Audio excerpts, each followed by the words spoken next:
It is so decided.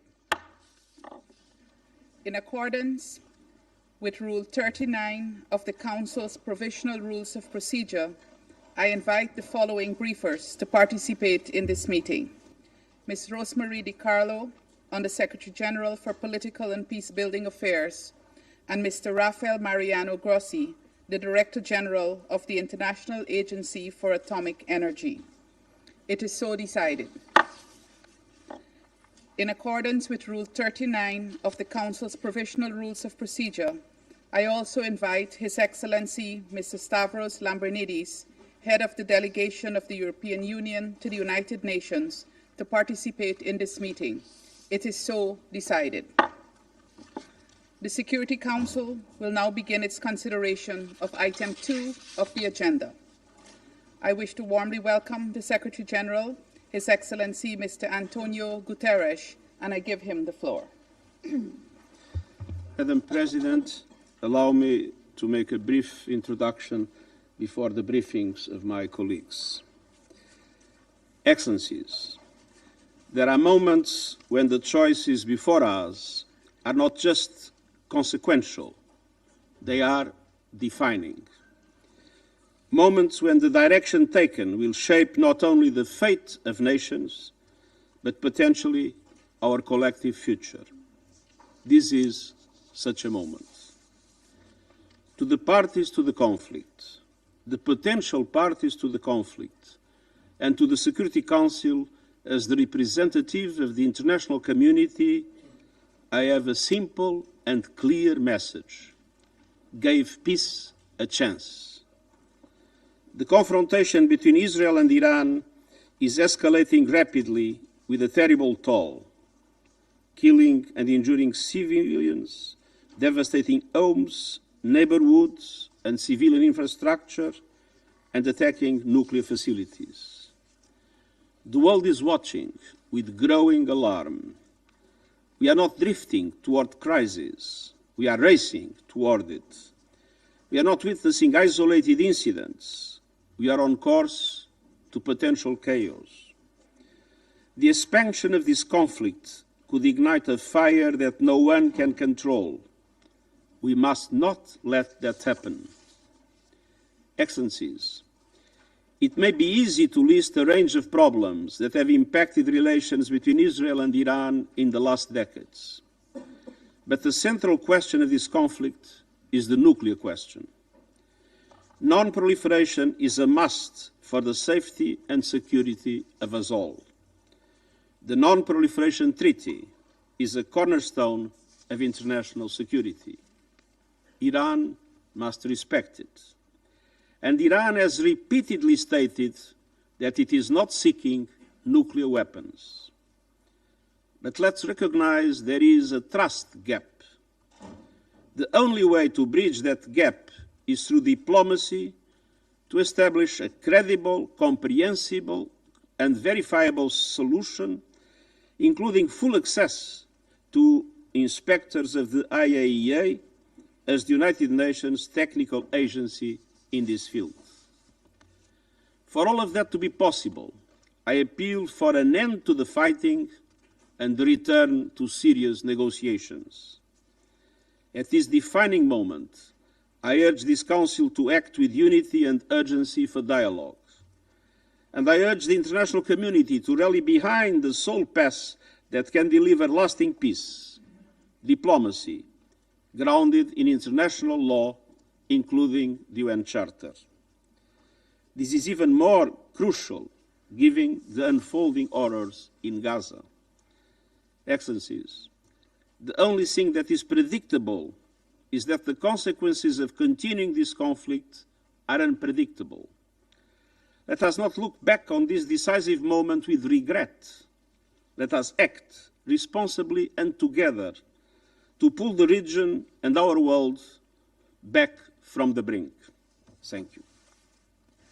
I thank the Secretary General for his remarks. I now give the floor to Ms. Rosemarie DiCarlo. Thank you, Madam President. We meet as the scope and scale of attacks in Iran and Israel continue to widen, with grave consequences for civilians in both countries.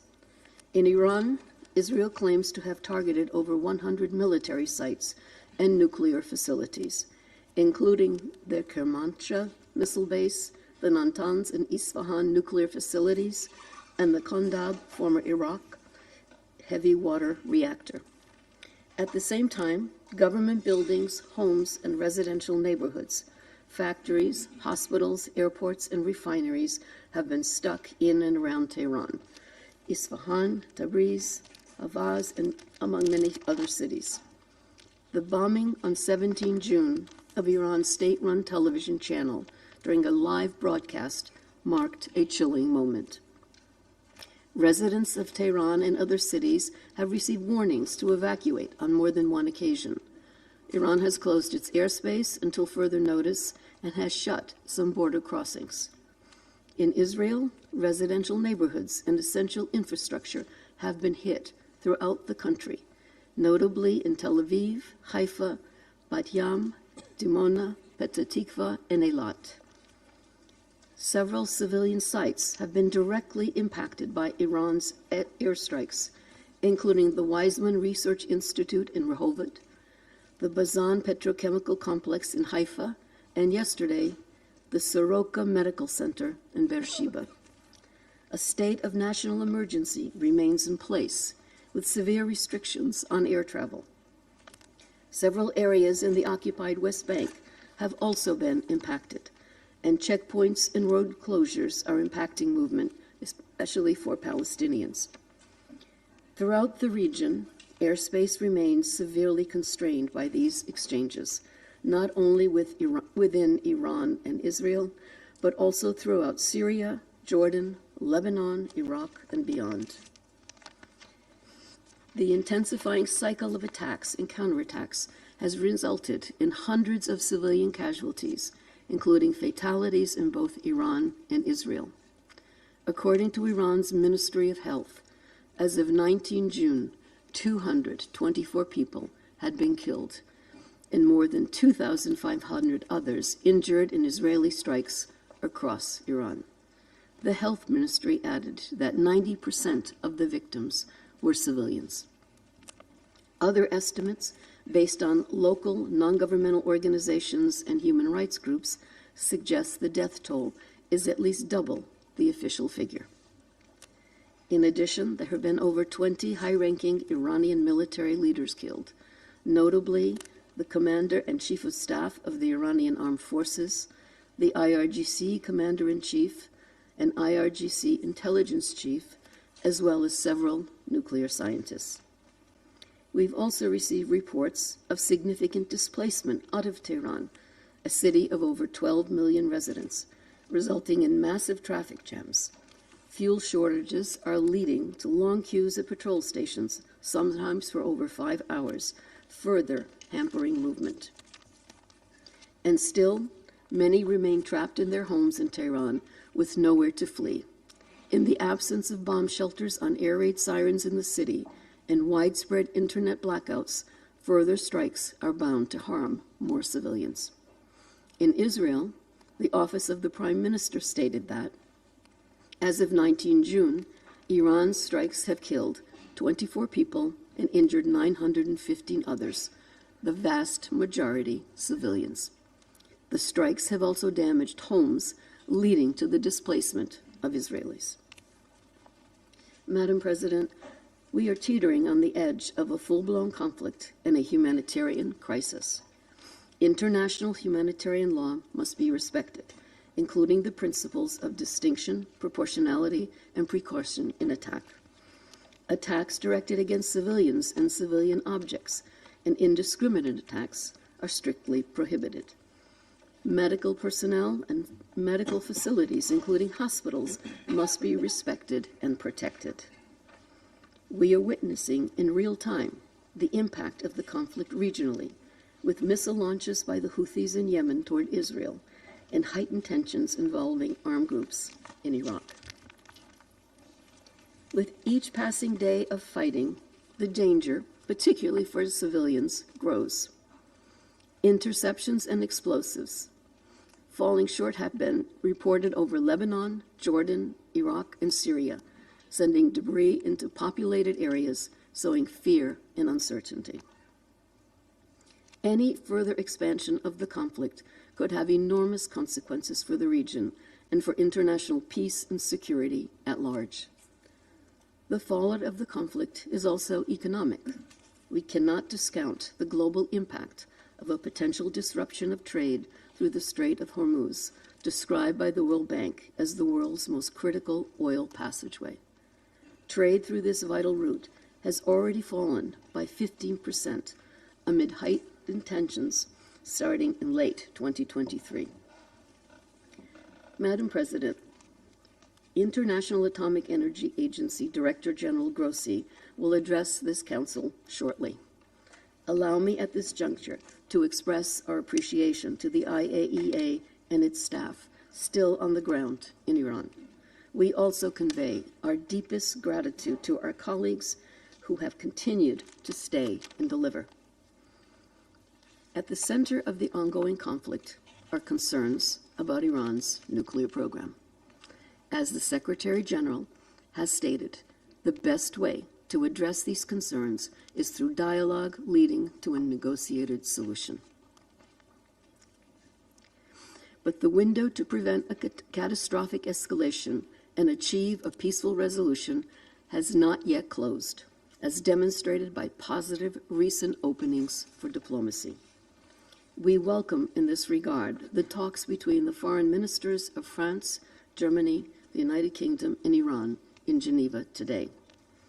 We strongly encourage such efforts. We must pursue every possible opportunity to de-escalate, to cease the hostilities, to settle disputes by peaceful means. The charter that binds all of us mandates it.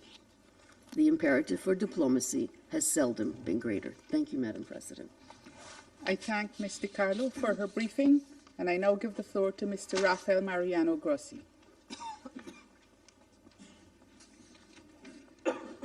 Thank you very much, Madam President, dear Secretary General, dear Madam Under Secretary General, dear friends.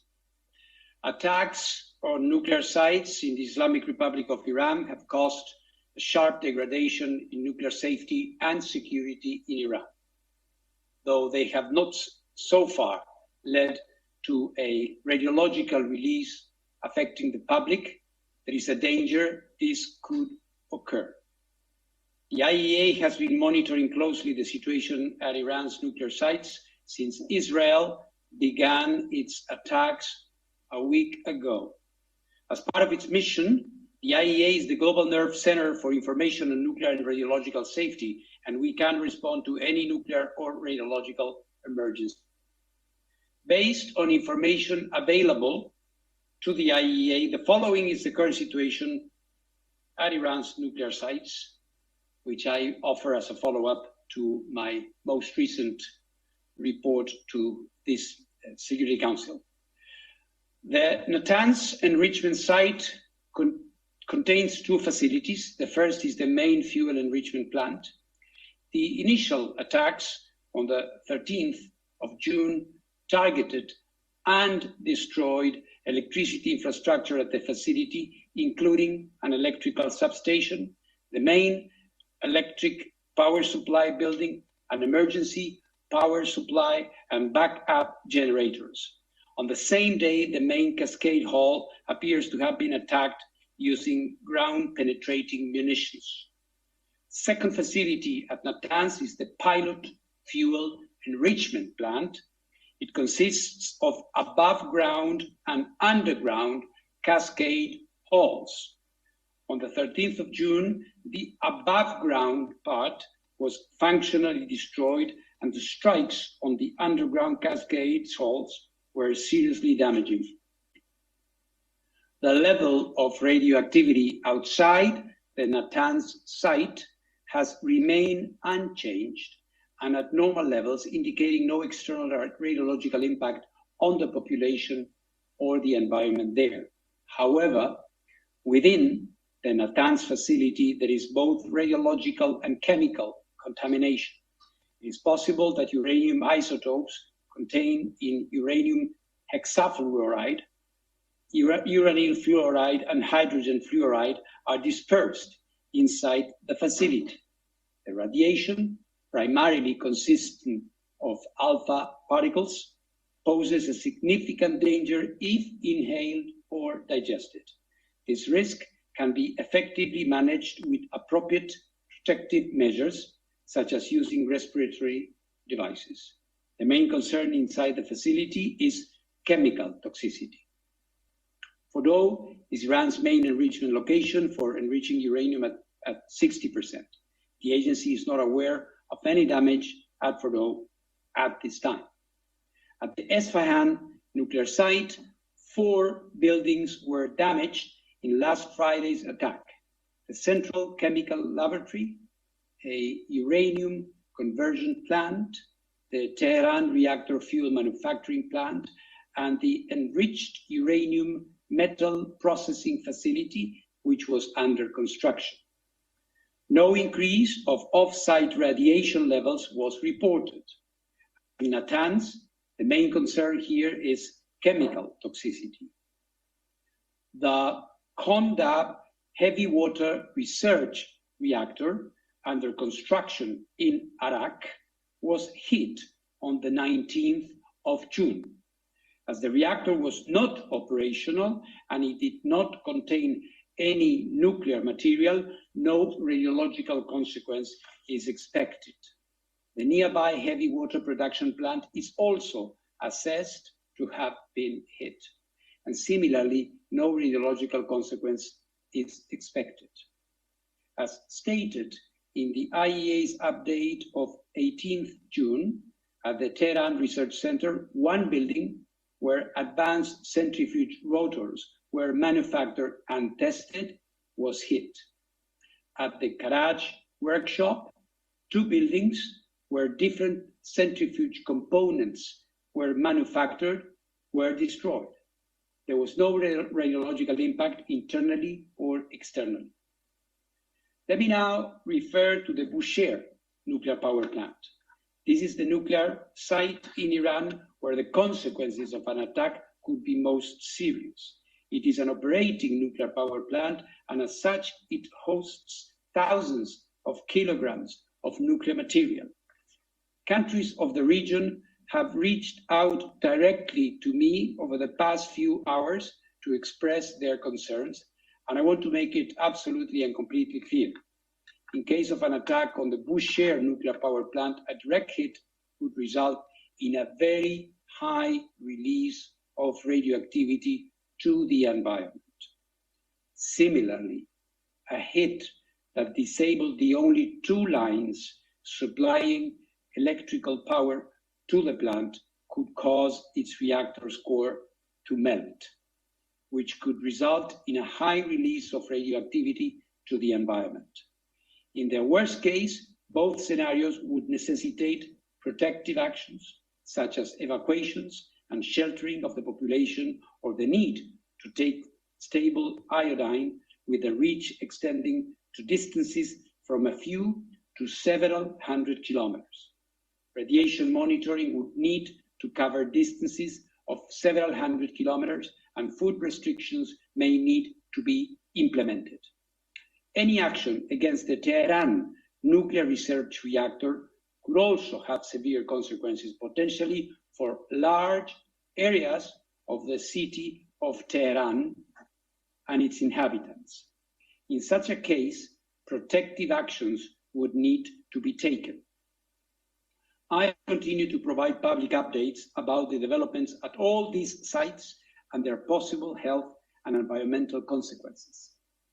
The agency is, as Madam Undersecretary had kindly reminded, is and will remain present in Iran, and inspections there will resume as required by Iran's safeguards obligations under its NPT safeguards agreement as soon as safety and security conditions allow. In this context, let me restate that the safety of our inspectors is of utmost importance.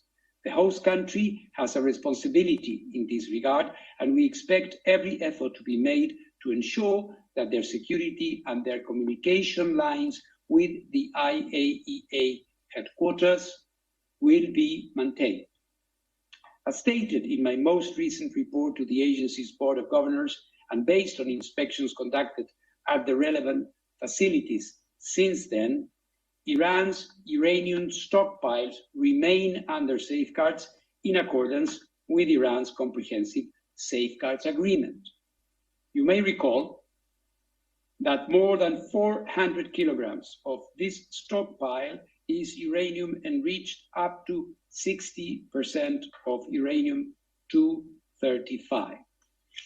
It is essential that the agency resumes inspections as soon as possible to provide credible assurances that none of it has been diverted. Importantly, any special measures by Iran to protect its nuclear material and equipment must be done in accordance with Iran's safeguards obligation and the agency. Therefore, it is of paramount importance that the agency's inspectors are allowed to verify that all relevant materials, especially those enriched to 60%, are accounted for. Beyond the potential radiological risks, attacks on such materials would make this effort, of course, more difficult. Madam President, the IAEA has consistently underlined, as stated in its General Conference resolutions, that armed attacks on nuclear facilities should never take place and could result in radioactive releases with grave consequences within and beyond the boundaries of the state which has been attacked.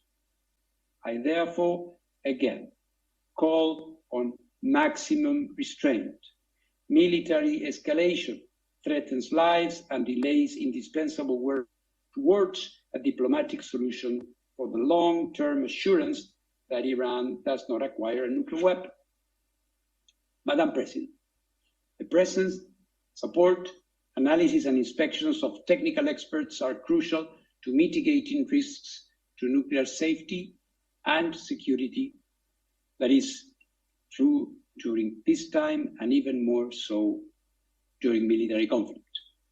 For the second time in 3 years, we are witnessing a dramatic conflict between two UN and IAEA member states in which nuclear installations are coming under fire and nuclear safety is being compromised. The IAEA, just as has been the case with the military conflict between the Russian Federation and Ukraine, will not stand idle during this conflict. As I stated in this chamber just a few days ago, I am ready to travel immediately and to engage with all relevant parties to help ensure the protection of nuclear facilities and the continued peaceful use of nuclear technology in accordance with the agency mandate, including by deploying agency nuclear safety and security experts, in addition to our safeguards inspectors in Iran, wherever necessary. For the IAEA to act, a constructive professional dialogue is needed. I urge the members of this council to support us in making it happen sooner rather than later. The IAEA must receive timely and regular technical information about affected nuclear facilities and their respective sites. I urge in this regard the Iranian regulatory authorities to continue a constructive dialogue with the IAEA Incident and Emergency Center, which has been operating 24/7 since the beginning of this conflict. Nuclear facilities and material must not be shrouded by the fog of war. Yesterday, there was an incorrect statement to the media by an Israeli military official that the Bushehr nuclear power plant had been attacked.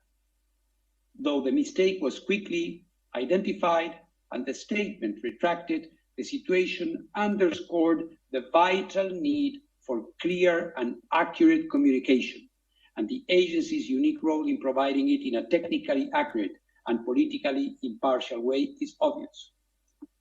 Let me conclude by assuring the international community of the IAEA's continued support at this very grave time. A diplomatic solution is within reach if the necessary political will is there. Elements for an agreement have been discussed. The IAEA can guarantee through a watertight inspection system that nuclear weapons will not be developed in Iran. They can form the basis of a long-standing agreement that brings peace and avoids a nuclear crisis in the Middle East. This opportunity should not be missed. The alternative would be a protracted conflict and a looming threat of nuclear proliferation that, while emanating from the Middle East, would effectively erode the NPT and the non-proliferation regime as a whole. Thank you very much. I thank Mr. Grossi for his briefing. I now give the floor to those council members who wish to make statements. I give the floor to the representative of China. Thank you, President. 主席，我感谢你 President, 召 I 开 thank you 此 for 次紧 convening 急 this 公开会， emergency open meeting. 感谢古 I 特雷 thank 斯 Secretary 秘 General 书长的发 Guterres 言， for his statement 支持秘 and 书长 support his 关于 call for 停 an 火止 end 战、 to the 重回 fighting 外交 and 谈 the 判的呼 return to 吁。 diplomatic negotiations. 感谢 I 迪卡 thank 洛副秘书 Undersecretary 长 General 和 Di 格罗西 Carlo 总 and 干事的 Director 通报。 General Grossi for their briefings. 以色列和伊 As 朗的 the 军事冲突 Israel-Iran 进入 military 第8天， conflict enters its 造 8th 成 day, 双方 it 大 is 量平民 distressing 伤 to 亡 note 和 that 设施 it 损 has 毁， resulted in 令 a 人 large 痛 number 心。 of civilian casualties and damage 如 to 果冲 facilities on 突 both 进一步 sides. 升级， If the 不 conflict 仅冲 escalates 突双 further, 方 not 将 only will 遭 both 将 sides 遭受更大损失， suffer greater 地区国 losses, 家 but the 也 regional 将深受 countries 其 will 害。 also be severely affected. 以色列的行为 Israel's 违反 actions 国际法 violate 和国际 international 关 law 系准 and the 则， norms of international 侵害 relations, 伊朗主权 jeopardize 和安全， sovereignty and security of 破坏 Iran, 了地区 and 的和平稳 undermine 定。 regional peace and 中方 stability. 予以明确 China 谴责。 unequivocally condemns this. 中国国家主席 Chinese 习近 President 平 Xi 针对 Jinping 当 has 前 put 事态 forward a 提出了 4-point 4点 proposal 主张。 regarding the current situation. 中国外交部长 Chinese 王 Foreign 毅 Minister 同 Wang 伊朗、 Yi 以色 has 列 spoken 和地区 separately 国家 with 外 his 长 counterparts of 分别通 Iran, 话。 Israel, and the regional countries. 当前紧要 At 关 this 头， critical 国际社 juncture, 会 the 应进一 international 步凝 community 聚 should 共 further 识， forge a 全力 consensus 劝和 and 促 make 谈， every effort 平 to 息 promote 紧张 talks 局势。 to ease tension. 我讲4点。 I will make 4 points. 第一， First, 必须 there 立 must 即 be an 停火止 immediate 战。 ceasefire and an end to 武 fighting. 力不是 The 解 use 决 of 国 force 际 is 争 not 端 the 的 right 正 way 确 to 方式， resolve international 只会 disputes. 加剧 It will 仇恨 only 和矛盾。 exacerbate hatred and 越早 conflicts. 实现 The 停 sooner 火， a 造 ceasefire 成的 is put 损 in 失 place, 才会 the 越小。 less damage will be done. 不能坐视 The 地区局 situation 势 in 滑 the 向未 region 知的深 cannot be 渊。 allowed to slide into an unknown 冲突当 abyss. 事方， The parties 尤 to 其 the 是以 conflict, 色列， Israel in 应当 particular, 尽快 should 停火， cease fire as soon as 防止 possible 局势 to 轮番 prevent 升 the 级， situation from 坚决避免 escalating 战 and 争 to 外溢。 avoid any spillover of the war. 第二， Second, 必须保障 the 平民安 safety 全， of civilians must be 无论任何 ensured. 时候， The 军 red 事冲 line 突中 of 保护 protecting 平民的红 civilians 线 in armed 都不能突 conflicts 破。 must not be 无 crossed at 差 any 别使 time, 用武力的 and the 行为都不 indiscriminate 可接 use 受 of。force is 冲突 unacceptable. 国 当事方 The parties 应 to the 严格遵 conflict 守国际 must 法， strictly abide by 坚 international 决避 law, 免殃及无 resolutely 辜平民， avoid harming 避免 innocent 攻击 civilians, 民用设施， refrain from 并为 attacking 第三国 civilian 公民撤 facilities, 离 and 提供便利。 facilitate the evacuation of third country nationals. 第三， Third, 必须坚 we 持对 must 话 stay 谈判。 committed to dialogue and 沟通对 negotiation. 话是实 Communication 现 and 持久和 dialogue 平的 are 正 the 确 right 路径。 paths to 当 lasting 前的 peace. 冲突 The current 打 conflict 断 has 了伊朗核问 interrupted 题 the 谈判进 negotiation 程。 process on the Iranian nuclear 伊朗 issue. 多处核设 The 施遭到 attacks 袭击， on 这 multiple 开创了 Iranian 危 nuclear 险的先例， facilities set a dangerous 可能 precedent 造成灾 and 难 could 性后 have 果。 catastrophic 要坚决 consequences.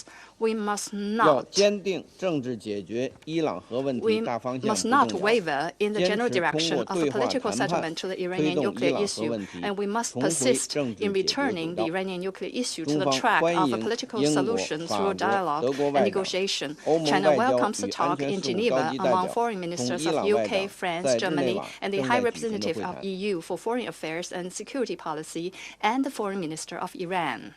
第四， Fourth, 必须 we 据 must 必须汇聚国际 bring 社会 together the 复合努 efforts 力。 of the international community to 中东 promote 不稳 peace. 天下 Without 难安 stability in the Middle East, peace in 以 the 一 world 冲突 would be 导致 elusive. 中东 The 紧张局势 Israel-Iran 骤然 conflict 升 has 级， led to a 也 sudden 对全球 escalation 安 of 全 tension 造 in the 成 Middle 严重 East 冲击。 and has also had a 近日 serious impact on 21 global 个阿拉伯 security.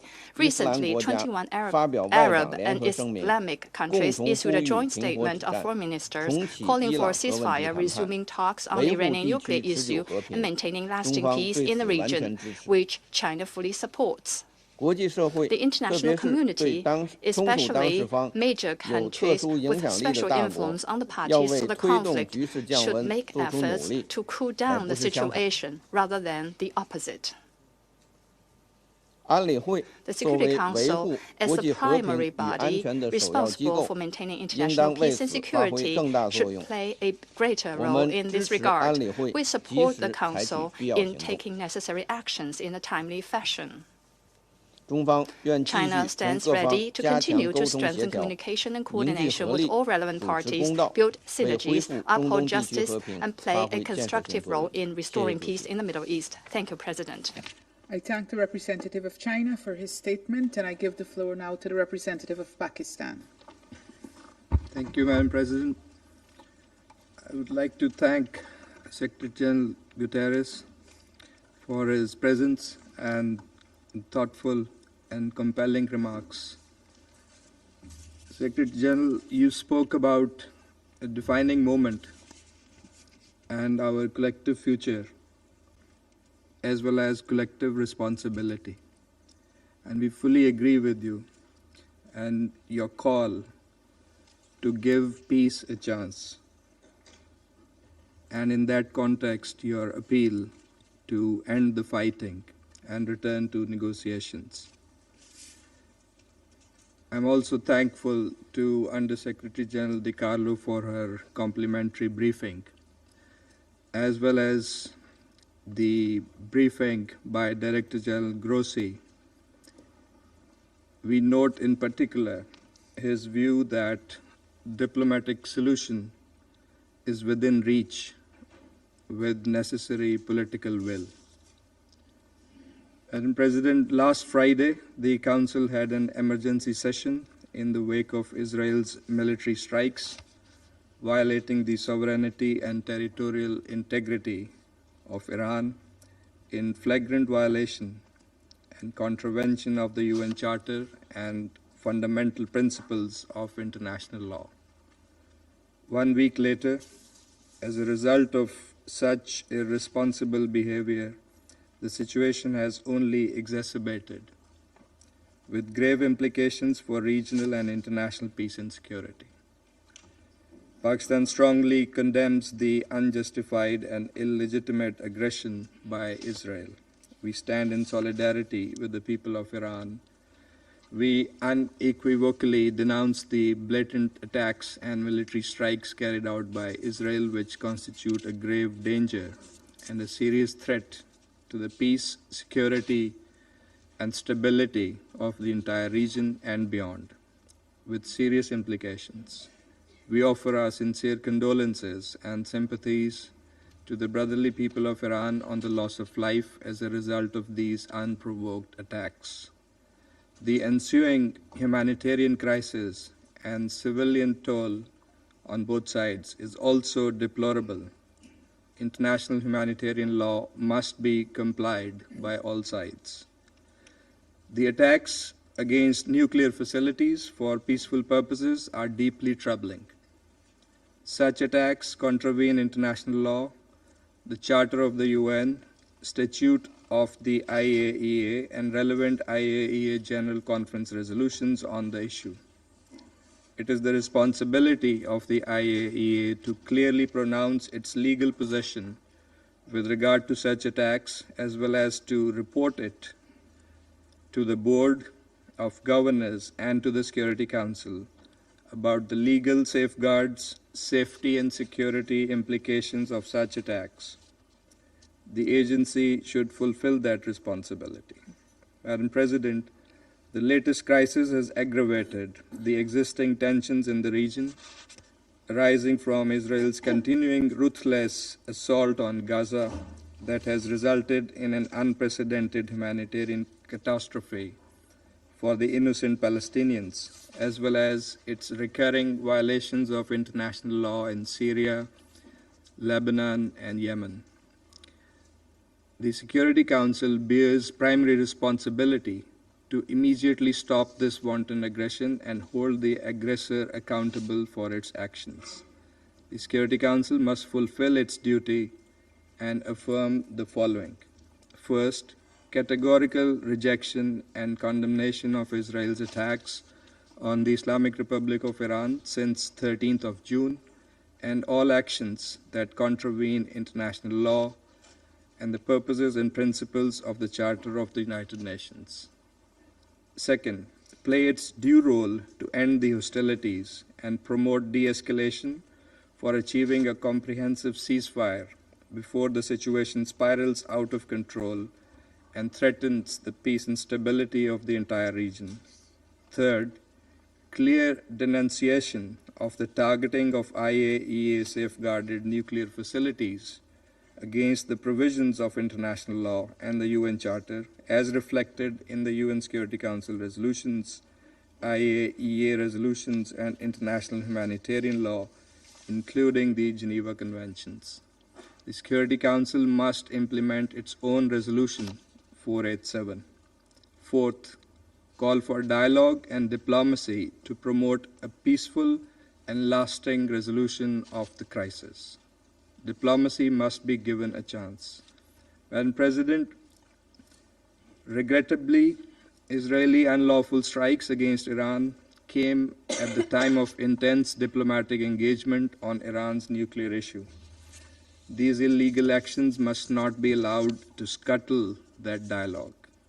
Parties must swiftly return to the path of negotiations, which is the only viable means to reach a sustainable agreement regarding the Iranian nuclear program. We note the willingness expressed by the United States to keep the door for negotiations open. We also take note of the dialogue between the E3 and Iran. We hope that the diplomatic efforts and engagements will bear fruit. We reaffirm our long-standing position that all issues concerning Iran's nuclear program must be resolved peacefully through dialogue and diplomacy in accordance with the rights, international obligations, and responsibilities of all the parties concerned. At the same time, verification activities by the IAEA as the competent international technical organization mandated to implement respective safeguards obligations should continue unimpeded. The IAEA must continue its work in an impartial and apolitical manner to provide objective reporting and credible information regarding the issues under its purview. Madam President, this is a critical moment. The Security Council must fulfill its responsibility and facilitate peaceful resolution of disputes. Military means and coercion cannot bring about a lasting settlement. Dialogue and diplomacy, in full adherence to the principles of international law and the UN Charter, remain the only viable path to resolving this crisis. This Council must therefore unite in support of the Secretary General's call for end to fighting and return to negotiations and dialogue. I thank you. I thank the representative of Pakistan for his statement, and I give the floor to the representative of the Russian Federation. Madam President, we are grateful to the Guianan presidency for the prompt response to the request from Russia, China, Pakistan, and Algeria to convene this meeting. We thank the UN Secretary General for his opening remarks, as well as the Undersecretary General for Political and Peacebuilding Affairs and the Director of the IAEA for their briefings. Madam President, exactly a week has elapsed since the start of the escalation of the Iran-Israeli conflict, which the Security Council discussed on the 13th of June. In this time, the world has been flooded with images depicting the night skies over Tel Aviv and Tehran and other cities lit up with explosions of tens and hundreds of rockets. The apocalyptic predictions have become a reality. People in both countries have been forced to take shelter in hideouts with each passing day. The list of civilian casualties on both sides lengthens. As a result of the closure of the airspace in the region, many third country civilians have become entrapped and they are striving to find a way home. The Iranian peaceful civilian nuclear facilities continue to be targeted, and this is liable to plunge us into a hitherto unseen nuclear catastrophe. The UN Security Council, the principal body for the maintenance of international peace and security, cannot shirk its responsibility and must provide an objective assessment of the situation and to devise an appropriate decision. We cannot deny the obvious facts. It is indeed Israel which attacked Iran on the eve of the latest planned round of indirect talks between Washington and Tehran. Thereby, West Jerusalem not only demonstrated blatant disregard for the efforts that have been undertaken to seek a diplomatic solution to issues around the Iranian nuclear program, but also demonstrated contempt for its key ally, the United States, which up until recently had been declaring an intent to reach a compromise solution on this matter. It is worth recalling that the Iranian nuclear program is not a scroll secured by 7 seals, indiscernible to the international community. The nuclear facilities and installations in this country are under the safeguards of the IAEA and are continuously subject to scrupulous verification by agency inspectors. Not a single of the member states of this body is under more stringent oversight and scrutiny. Iran has been strictly complying with its obligations under the NPT and the Comprehensive Safeguards Agreement. The Secretariat of the agency's reports have no mention whatsoever about the presence of proliferation risks. So it turns out that Israel has disregarded the assessments of the Specialized International Agency, having on its own authority appointed itself a judge, single-handedly deciding to carry out strikes against a sovereign country with no regard for the UN Charter and international law. Just recently, in the Middle East, a tragic precedent occurred of an invasion into a state under the pretext of alleged presence there of WMDs, which subsequently failed to materialize. It's a pity that the United States, which demonstrated to the entire world this discredited example in 2003, which generated suffering for millions of people, does not wish to learn from its own mistakes. Today, the U.S., yet again, together with the UK, France, and Germany, is attempting to persuade all parties to believe the groundless fabrications about plans allegedly harbored by Tehran to gain possession of nuclear weapons. Nor can we forget the fact that the attack on Iran was carried out at the time when the entire world observed with horror the ongoing man-made disaster which was unfolding in Gaza and continues to unfold in Gaza, and was condemned the ongoing humanitarian blockade of the Strip and was awaiting the high-level conference in support of the two-state formula under the aegis of the United Nations in accordance with General Assembly resolutions. Instead of reverting back to the sole possible negotiated peaceful settlement of Palestine, Israeli military political leadership raised the stakes and expanded the geography of the conflict in the region. Perhaps the Western Jerusalem's calculations also are to have the new military misadventure detract the international community's attention away from the crimes perpetrated by Tzahal in Gaza and the West Bank. We have seen highly perilous attempts to drag third countries into this confrontation, and this, as was rightly noted by the Secretary General, would have colossal consequences not just for the stakeholders and the parties engaged, but for the entire region and international peace and security as a whole. We concur with Mr. Guterres' position about the need to avoid internationalization of the conflict. Madam President, the present escalation around Iran did not start yesterday. Having attacked the country, Israel first received a direct pass from a host of Western states. The rhetoric uttered by British, French, and German diplomats in the lofty chambers of the UN Security Council and the IAEA Board of Governors are equally dangerous, just as dangerous as the deadliest weaponry, the blatant blackmail of the leadership of the agency in order to compel it to draft a vague so-called comprehensive assessment on the Iranian nuclear program, pushing through biased anti-Iranian resolutions at the IAEA Board of Governors. All of this made those countries effectively complicit in the Israeli aggression. Let's recall that this specific IAEA report was one of the justifications used by Israeli leadership for the attack on Iraq. What is telling in this connection is a cynical statement from the German Chancellor, Mr. Merz, about, and I quote, Israel doing the dirty work for us. End of quote. The fact that the launch buttons are being pressed by West Jerusalem does not absolve Washington, London, Paris, and Berlin from responsibility for what is taking place. Russia views the ongoing intense Israeli attacks targeting civilian objects in Iran as completely unacceptable and unlawful under international law. As a result of these reckless actions, unacceptable threats are being posed to international peace and security. Nuclear facilities cannot be targeted by strikes.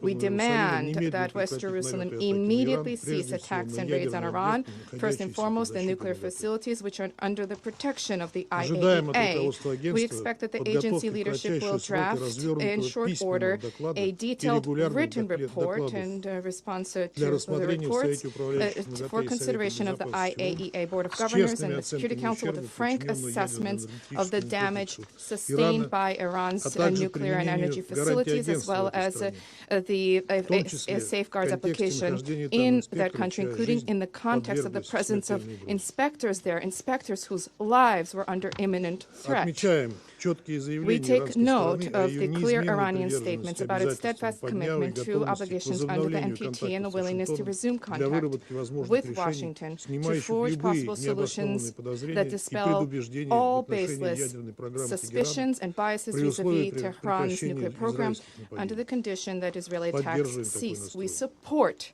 this position. We share the Secretary General's call for an immediate de-escalation resulting in a ceasefire. We firmly believe that a resolution can be provided for in a sustainable way only through diplomacy and negotiations. The goals of nuclear non-proliferation, whose cornerstone is the NPT, cannot and must not be attained through aggression at the cost of innocent lives. We believe that solutions whereby Iran's right to peaceful nuclear activity and Israel's unconditional safety and security will simultaneously be upheld are feasible and attainable. We have conveyed these options to our U.S. and Israeli colleagues as well as Iranian partners. We stand ready to provide them with the necessary assistance in seeking solutions that are acceptable to all. For now, we still have an opportunity to avoid another devastating war that would have unpredictable repercussions for the entire region and world. We stand ready to seek relevant solutions and decisions at the UN Security Council to engage constructively with all parties who genuinely advocate diplomacy and dialogue. Thank you. I thank the representative of the Russian Federation for his statement, and I give the floor to the representative of Algeria. Thank you, Madam President.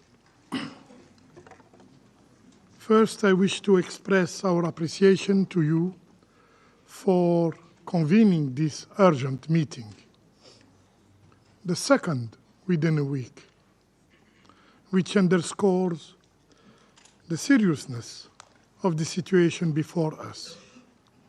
I thank the Secretary General for his remark and his personal engagement toward peace and stability in the region. And we echo your call for dialogue and for ending the fighting. I also thank USG DiCarlo and Director General Grossi for their briefings. Madam President,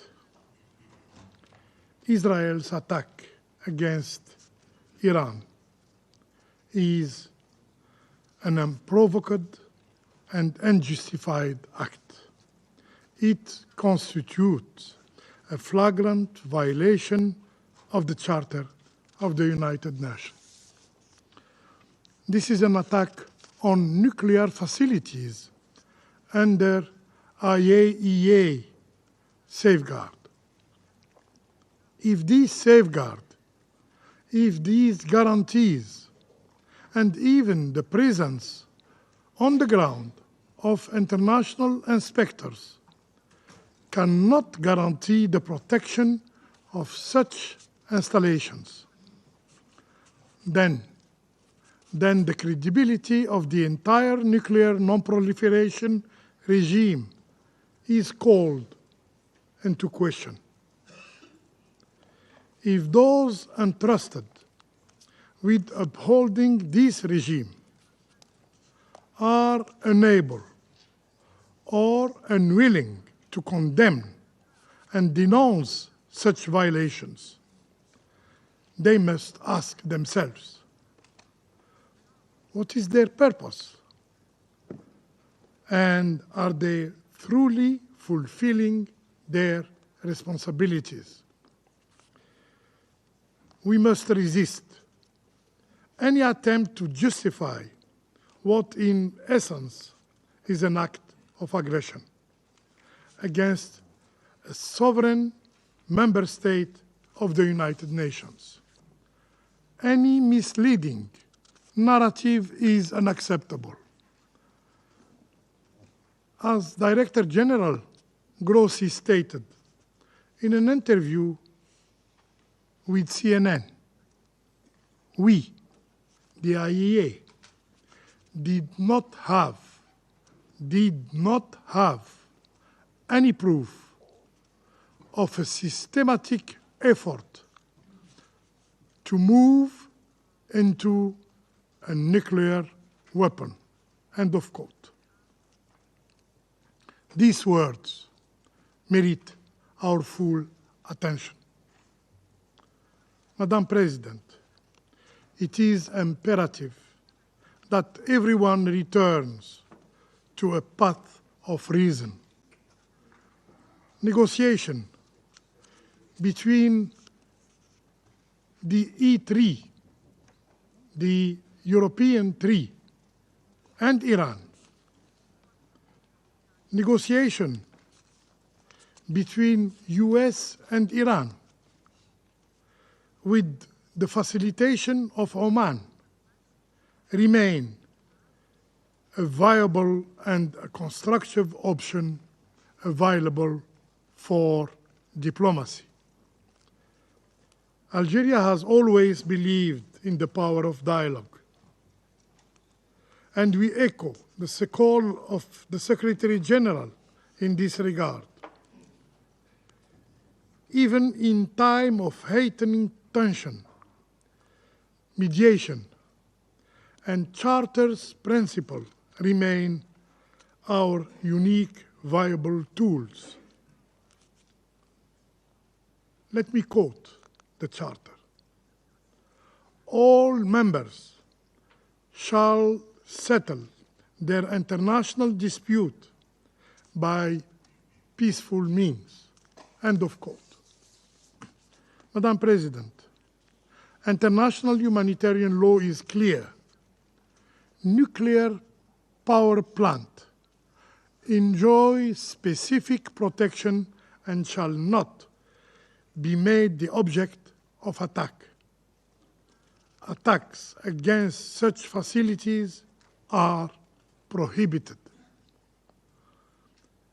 If there remains a risk of radioactive material spreading from the impacted facilities, the potential danger extends well beyond borders, endangering civilian populations across the region.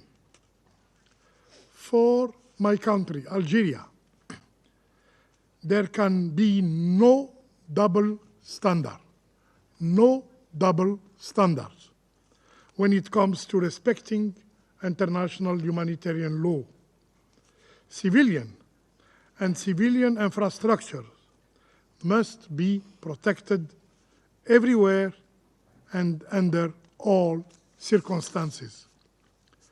We have consistently warned against violation of international humanitarian law, notably in Gaza, where tragically violating IHL became the norm. Today, the same patterns of conduct are being repeated and repeated again. When we reiterate in the strongest term our condemnation of all violation of international humanitarian law, the protection of civilians is not optional. It is an obligation. Upholding international humanitarian law is a matter of preserving our shared humanity. However, those responsible for the collapse of the health system in Gaza, for the killing of 1,580 health workers, for the killing of over 18,000 children and more than 10,000 women, for the killing of 225 journalists, and for the killing of 467 humanitarian workers, cannot credibly claim to be upholding international humanitarian law. Madam President, no measures can substitute for the responsibility that rests with this Council. In 1981, following the Israeli attack on Iraq, remember, this very Council unanimously adopted Resolution 487. It's true, this resolution was never really implemented. And Israel's nuclear facilities were never placed under IAEA safeguards. And Iraq never received any compensation. And the Council, this very Council, was never properly informed of follow-up measures. This is to show that the legacy of impunity, the legacy of immunity, has dangerous consequences. What we are witnessing today is not simply an isolated act of aggression. It is a profound challenge to the very foundations of the international legal order. The Security Council must fulfill its mandate. Acts that threaten international peace and security demand an adequate response. Inaction should not and cannot be an option. I thank you. I thank the representative of Algeria for his statement, and I give the floor now to the representative of the Republic of Korea. Thank you, Madam President. At the outset, let me express my gratitude to Guyana for swiftly convening today's meeting at this critical juncture. I thank the Secretary General for his important statement and compelling message. I also appreciate USGT Carlo and IAEA Director General Grossi for their informative briefings. I reiterate our deepest concern over this dangerous escalation of conflict in the Middle East. Despite the unanimous calls for maximum restraint during last Friday's Council meeting, we regret that Israel and Iran have continued to exchange attacks, putting the safety and security of their own people at grave risk. The government of the Republic of Korea condemns all actions that further aggravate the worsening situation. Over the past week, both Iran and Israel have carried out repeated and large-scale missile and drone strikes against each other's military assets and critical infrastructure, resulting in widespread destruction and a growing number of casualties, including many civilians.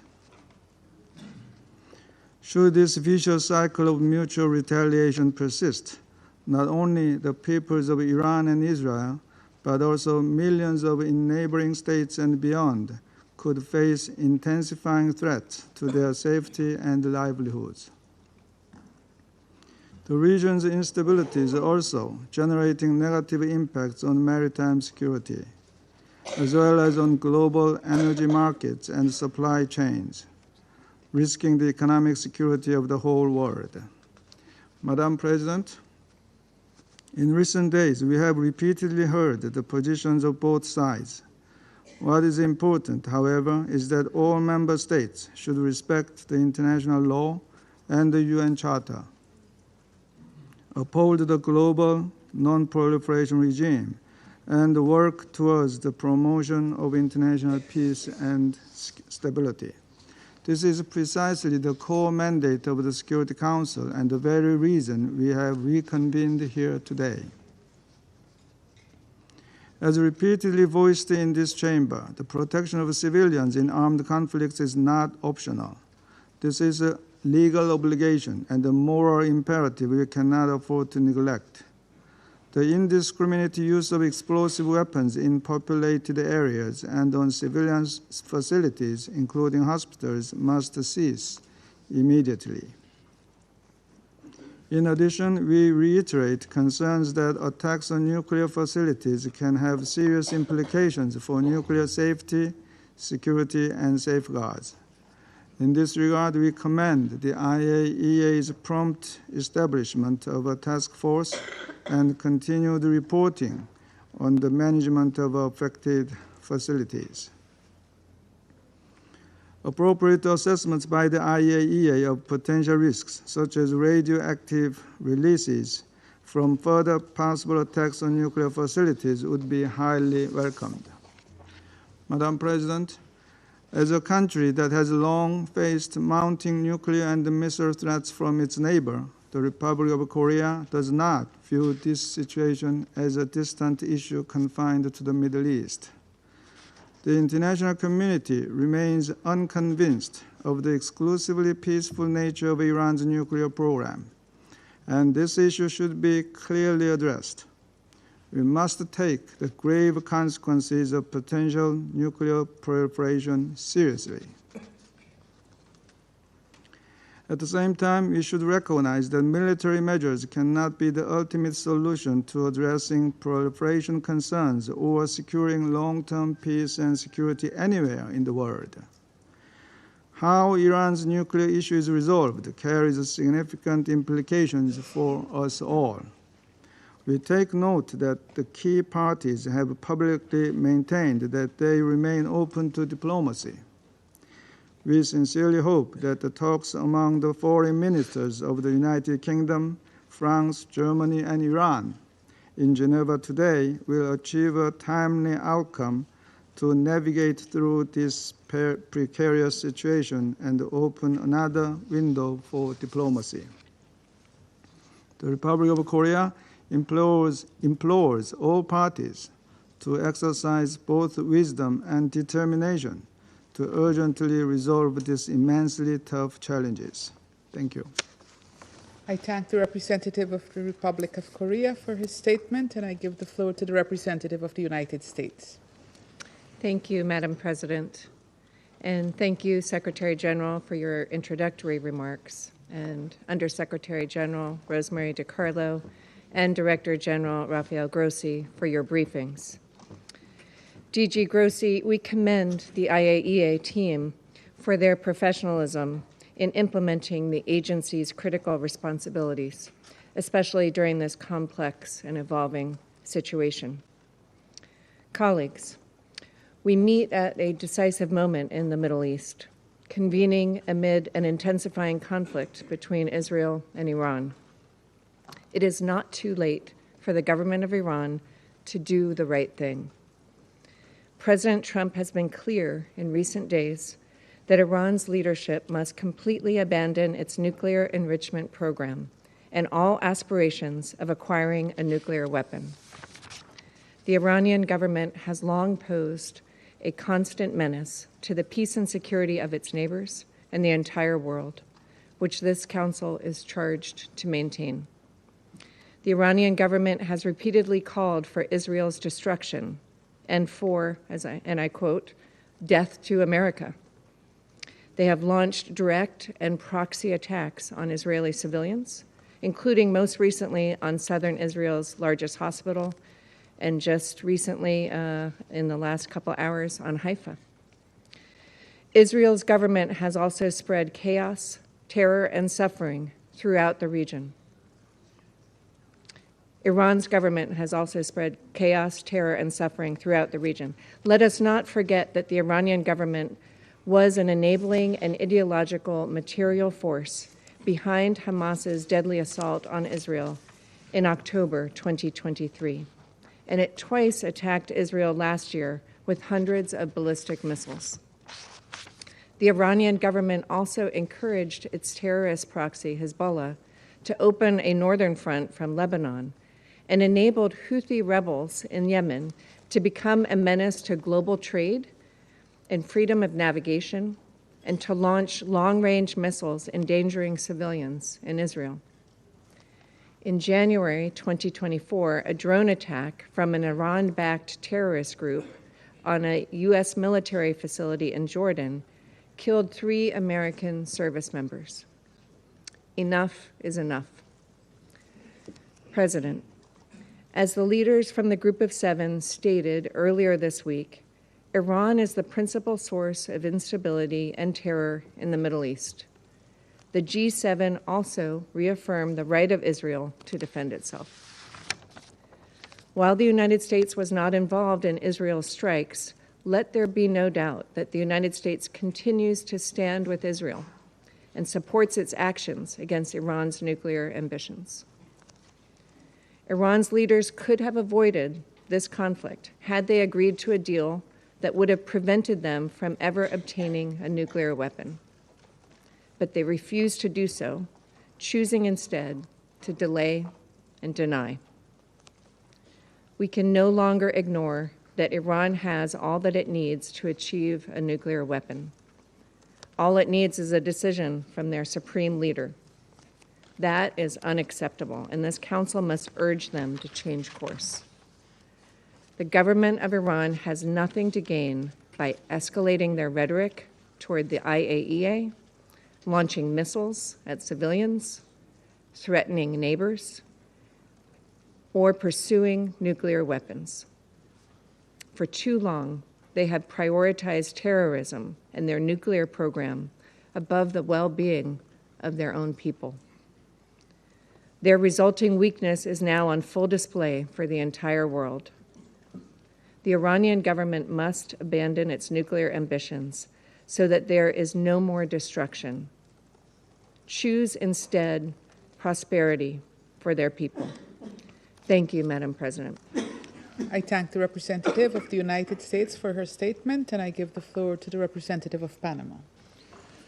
Gracias, señora Presidenta. Thank you, Madam President. Saludamos y We agradecemos al greet secretario and general thank de las the Naciones Secretary General Unidas, of the United Su Nations, Excelencia His Excellency Antonio Guterres, por for su contundente his mensaje unambiguous en el que message. ha instado During a that message, ofrecerle he una oportunidad urged a an la paz. opportunity to be given to peace. Extendemos He nuestro said, give agradecimiento a la peace a Secretaría chance. General We Adjunta, also wish to Rosemary extend our DiCarlo, thanks to el USG Director Rosemary General del DiCarlo, Organismo the Director Internacional de General of the Energía International Atómica, Atomic Rafael Grossi, Energy Agency, por Rafael Rafael sus Grossi. We presentaciones, thank them both for their así como a las briefings. We delegaciones aquí also representadas thank que delegations nos here distinguen present hoy con su that participación. honor us with their presence. La reunión de hoy Today's responde meeting al is llamado a de la comunidad response internacional to the a exhortar a las partes international community's involucradas appeal to a urge adoptar parties medidas en involved to dirección adopt a la measures desescalada del aimed at conflicto, de-escalating the cuyo conflict. acelerado desarrollo The aterra. conflict has picked Hemos up sido pace, testigos and that is a del source lamentable of despliegue de great ataques fear. que han We causado la have pérdida witnessed de the vidas civiles, regrettable entre staging of ellos attacks that have mujeres, claimed niños civilian y lives, niñas, including the lives convirtiendo a of la women, boys población and civil girls. That en la has made principal the civilian víctima de este population the conflicto. primary victim of this El Consejo de conflict. Seguridad The tiene Security nuevamente Council hoy today,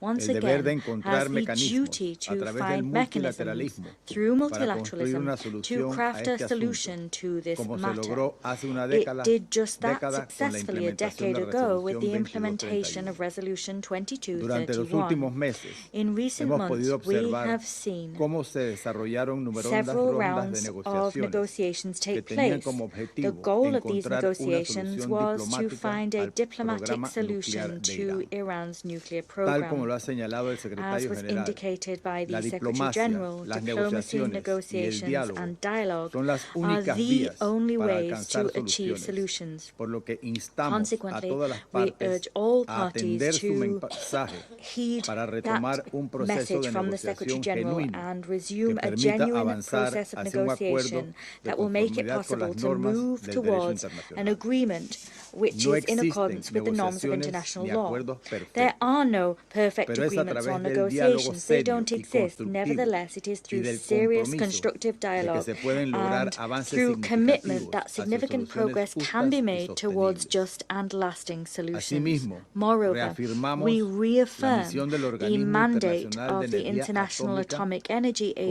Agency ente técnico as the competente encargado technical de body, verificar el cumplimiento de competent las technical obligaciones body charged with nucleares. verifying Señora compliance with nuclear Presidenta, obligations. estamos Madam presenciando un President, we conflicto are en el witnessing que a parece conflict in haberse which it desdibujado la appears distinción that the entre las distinction between infraestructuras críticas critical y los infrastructures objetivos and military militares. targets Por has ello, grown hacemos un llamado blurred. urgente y Consequently, responsable we a todas las urgently partes and a respetar responsibly el appeal derecho to all internacional parties to y el uphold derecho international internacional law and humanitario. international humanitarian Es law. It fundamental is of pivotal proteger y importance cuidar to a la protect población civil and look y after the garantizar el civilian respeto population a and las to guarantee infraestructuras críticas. respect for critical En este infrastructure. sentido, With this in mind, recordamos que we las recall instalaciones that nucleares nuclear no deben facilities ser atacadas must bajo not ninguna be attacked circunstancia, under any especialmente circumstances, aquellas particularly que ya se those encontraban that bajo el are monitoreo y already la under verificación the del monitoring and verification OIEA from the en el marco del IAEA Plan de Acción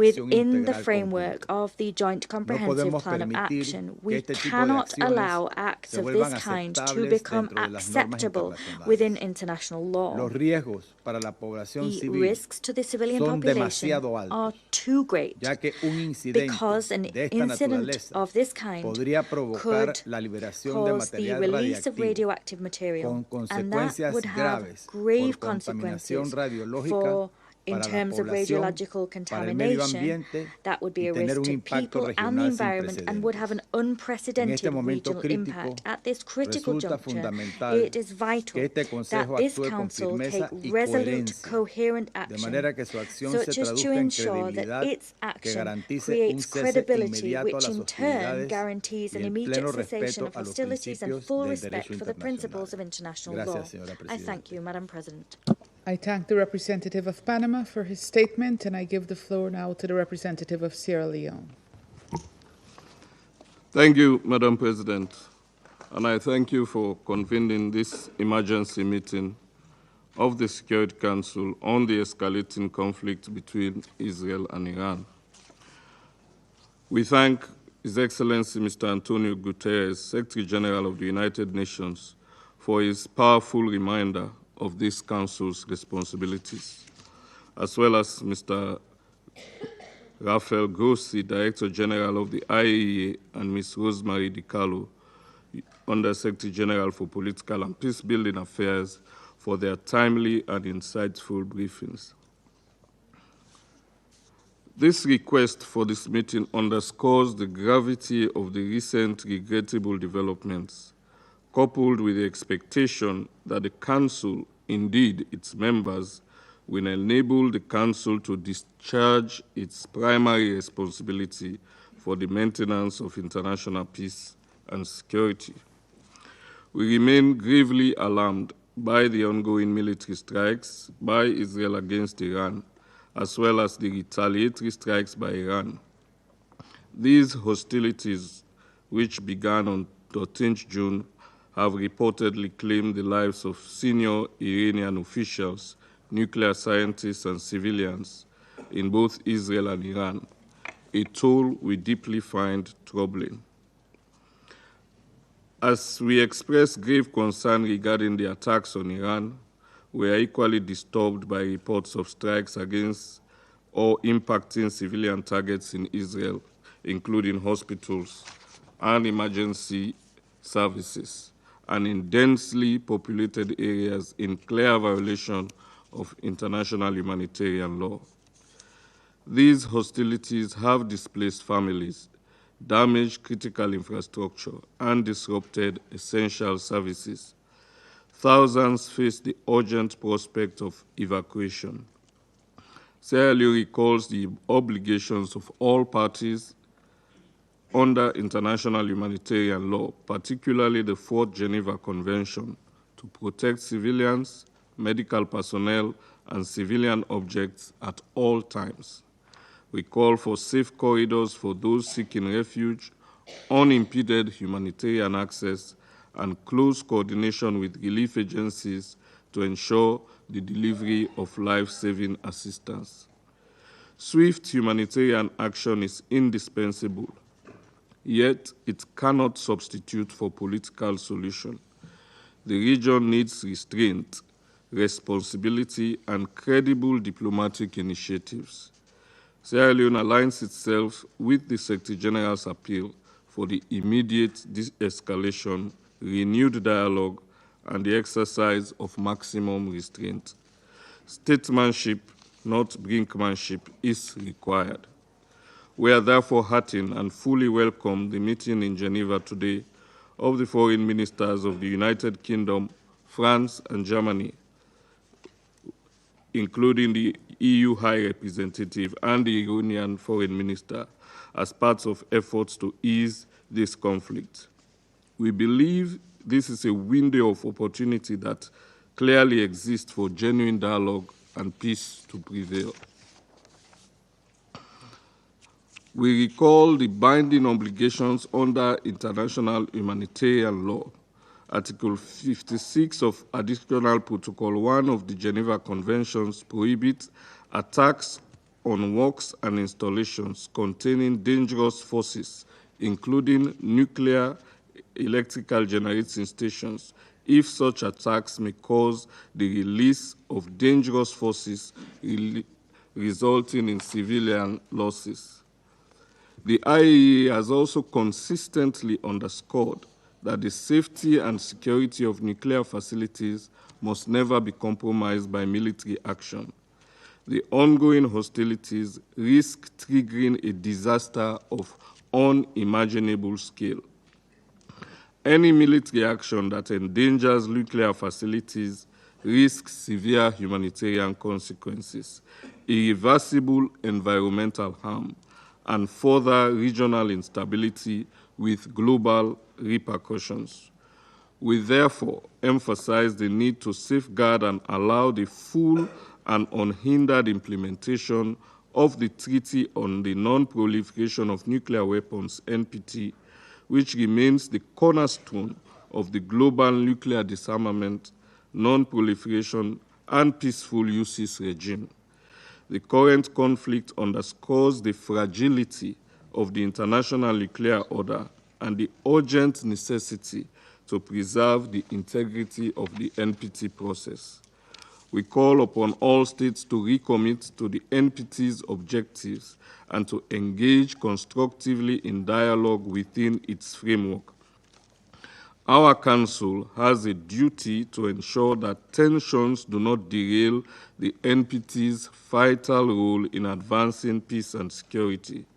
We further urge support for regional initiatives including a Middle East zone free of nuclear weapons and other weapons of mass destruction, as envisaged in General Assembly and NPT review conference outcomes.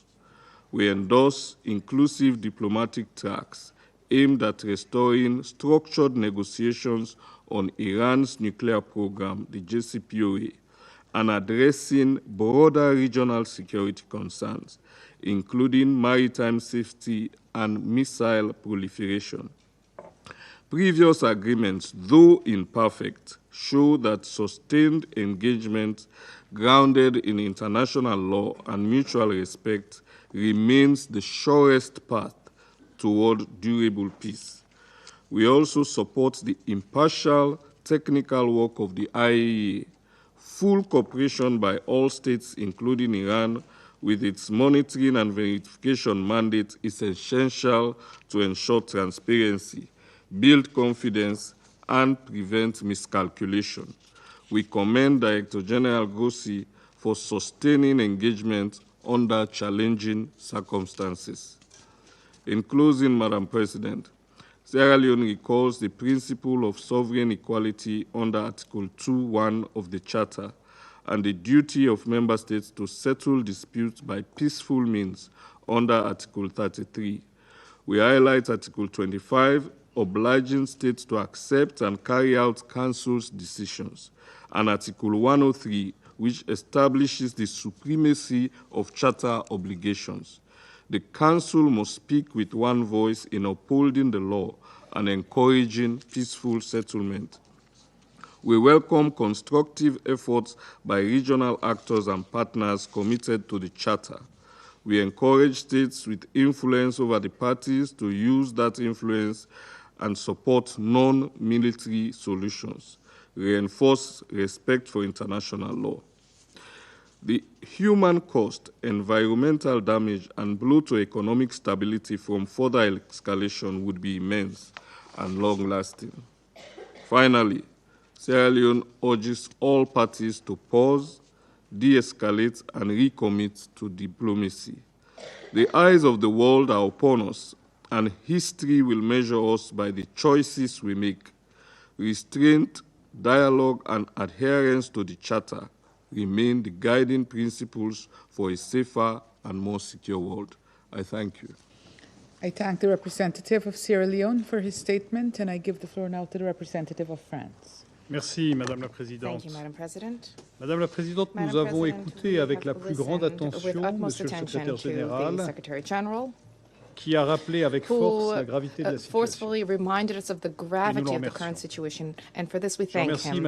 I thank the Undersecretary General for Political and Peacebuilding Affairs, Madame Di Carlo, as well as the Director General of the IAEA, Mr. Rafael Grossi, for their briefings, which provide us with an assessment of and provides us an overview of the justification for today's meeting. Israeli strikes against Iran have been ongoing for a week. Civilian casualties are multiplying on both sides. Yesterday, one of the largest Israeli hospitals was struck by an Iranian missile. Israeli strikes have also targeted civilian infrastructure that is unrelated to the Iranian nuclear and ballistic program, and information that has been relayed by the Director General of the IAEA vis-à-vis the radiological situation of certain sites is on everybody's minds. There is a need to urgently end these military operations. They harbor grave threats to regional peace and security. France calls for restraint and de-escalation. Civilian lives need to be shielded, and there's a need to re-embark upon the path of diplomacy. Mr. Secretary General stressed that at the heart of this matter lies the nuclear matter. France's position is clear. Iran cannot and must not develop a nuclear weapon. Iran's gaining access to this weapon would generate a threat, first and foremost, for the security of Israel and the entire region, which Iran has been destabilizing for years by delivering its support to armed and terrorist groups. A nuclear Iran would also pose a direct threat to France's and Europe's security interests. This threat is now highly tangible. Hostages of the French state are presently being held in within Iran, and Iran has been delivering ballistic missiles and Iranian drones to Russia, and they are being used in its war of aggression against Ukraine. France takes this opportunity to reiterate our call for the immediate release of the two hostages who have been held in Iran over 3 years under unacceptable conditions.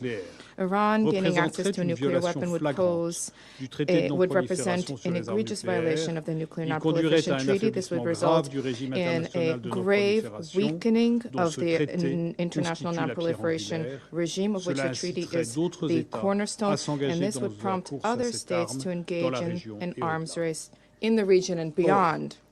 L'Iran a choisi de s'engager dans une escalade dangereuse de son programme nucléaire, malgré les appels au respect de ses engagements internationaux. L'Iran a accumulé un stock d'uranium qui excède très largement les limites de l'accord de 2015. Il a produit de l'uranium hautement enrichi à des niveaux qui n'ont aucune justification civile crédible.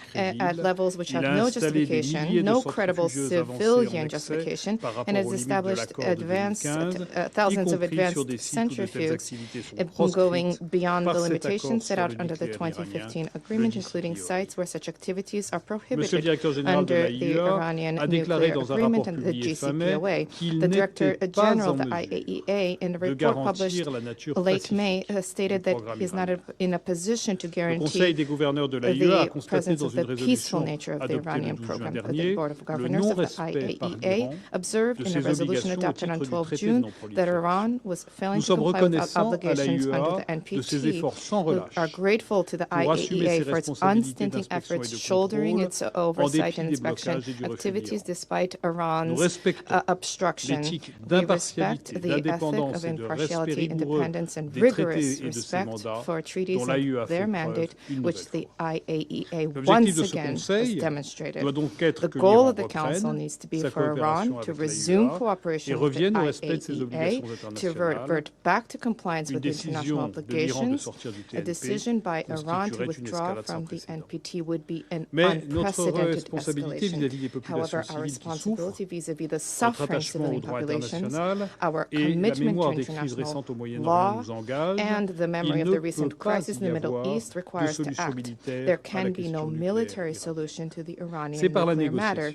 It is through negotiations that a lasting response needs to be sought to the threat of proliferation posed by Iran's nuclear program. This is France's steadfast position alongside our British and German partners. This is the approach which resulted in the adoption of the 2015 Vienna Agreement, whose implementation we have always supported despite the U.S.'s withdrawal in 2018 and despite the cessation of compliance by Iran in 2019. The Europeans of the E3 reverted in 2022 the dispute settlement mechanism stipulated under the agreement and undertook tireless diplomatic efforts to that end in 2021, 2022. Iran was proposed a revised agreement that would facilitate the return of the U.S. to the agreement, and Iran would see its full implementation. Iran did not take these opportunities. This year, France, alongside E3 partners, has continuously liaised with Iran, and we hope that these exchanges will bear fruit.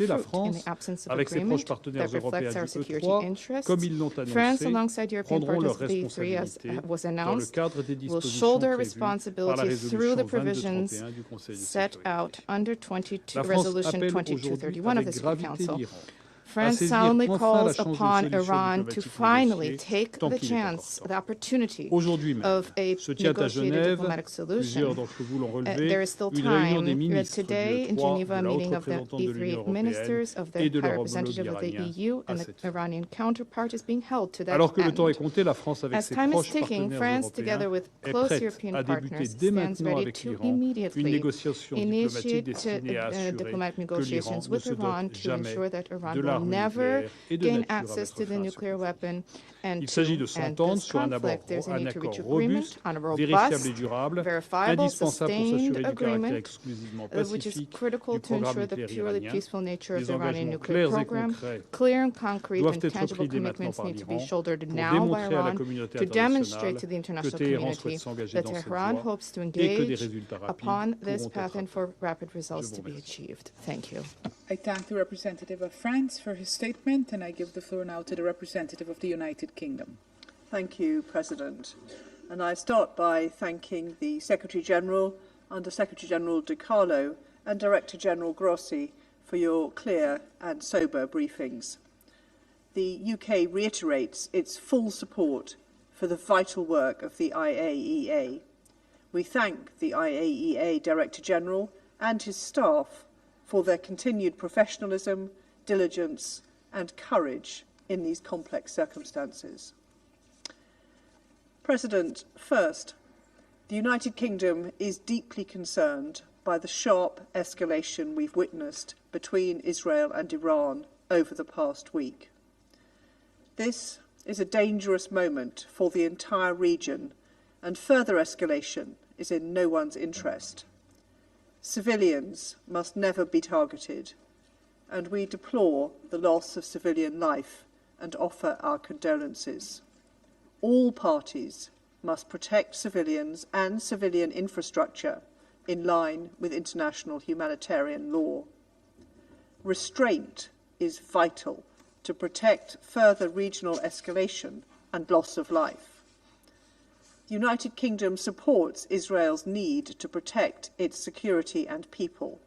However, a return to diplomacy is urgent, and we have pressed this with both Israel and Iran. I also want to be clear that the UK did not participate and is not participating in Israel's strikes. We have deployed assets, including jets, to the region as a defensive and precautionary measure only. President, second, Iran's nuclear program is a significant concern. My Prime Minister has been clear, Iran must never acquire a nuclear weapon. The IAEA's reports show that Iran's high-enriched uranium stockpile has grown to alarming levels. Iran's stockpile of 60% high-enriched uranium has no credible civilian justification. It is essential that Iran cooperate with the IAEA and bridge the trust gap that the Secretary-General spoke of. The IAEA and the Non-Proliferation Treaty are key pillars of international security. For many years, the UK, alongside our E3 partners, has sought a diplomatic solution to Iran's nuclear program. This commitment stands and has never been more urgent. Alongside E3 colleagues and the EU, we are engaging with Iranian Foreign Minister Araghchi in Geneva today and using this window of opportunity to support a return to diplomacy and a peaceful resolution. Any further escalation, such as restricting IAEA access, diverting nuclear material, or increasing the production of high-enriched uranium, would intensify the threat to international peace and security posed by Iran's nuclear program. Third, military action cannot put an end to Iran's nuclear capabilities. We have strongly supported and continue to support diplomatic efforts to come to a deal. That is the only way to resolve the nuclear issue for the long term. President, our objective remains stability in the Middle East. A diplomatic solution is in the interests of all concerned. Even now, it is not out of reach. Now is the time for restraint, calm, and a return to diplomacy and dialogue. I thank you. I thank the representative of the United Kingdom for her statement, and I give the floor now to the representative of Slovenia. Thank you, Madam President. Secretary General, thank you very much for your introductory remarks. USG De Carlo and DG Grossi, thank you very much for your updates and appraisal of the situation on the ground. Madam President, as we heard from the briefers, the situation continues to deteriorate rapidly and risks pushing the region toward the point of no return. We are deeply concerned with the Israeli strikes on Iran, as well as with Iran's retaliatory strikes on Israel. Slovenia condemns its military escalation and the unnecessary loss of civilian lives. We call on both sides to respect the UN Charter and international law, including international humanitarian law. We echo the Secretary General's urgent appeal to avoid the internationalization of the conflict. Slovenia calls on both sides to immediately de-escalate and agree to full and unconditional ceasefire. Madam President, Slovenia remains concerned about the size and unclear nature of Iran's nuclear program. These concerns are aggravated by the fact that the International Atomic Energy Agency, after many years, still cannot confirm or deny the exclusively peaceful nature of Iran's nuclear program. However, no amount of precision strikes will make these concerns go away. We have no tolerance for proliferation of nuclear weapons, either for attacks against civilian nuclear infrastructure, whether it happens in Eastern Europe, the Middle East, or anywhere else. Madam President, issues pertaining to Iran's nuclear program have always required a tailored diplomatic solution. JCPOA was a necessity, and when it expires, it will need to be replaced. With this in mind, we urge all parties to prioritize diplomacy and remain committed to a political process. We welcome the talks between the E3 and Iran taking place today in Geneva. These represent a much-needed stabilizing factor. To conclude, Madam President, the death and destruction in both Israel and Iran in recent days are raising the stakes, escalating the fighting and inflaming rhetoric in a region that has already endured more than its share of suffering.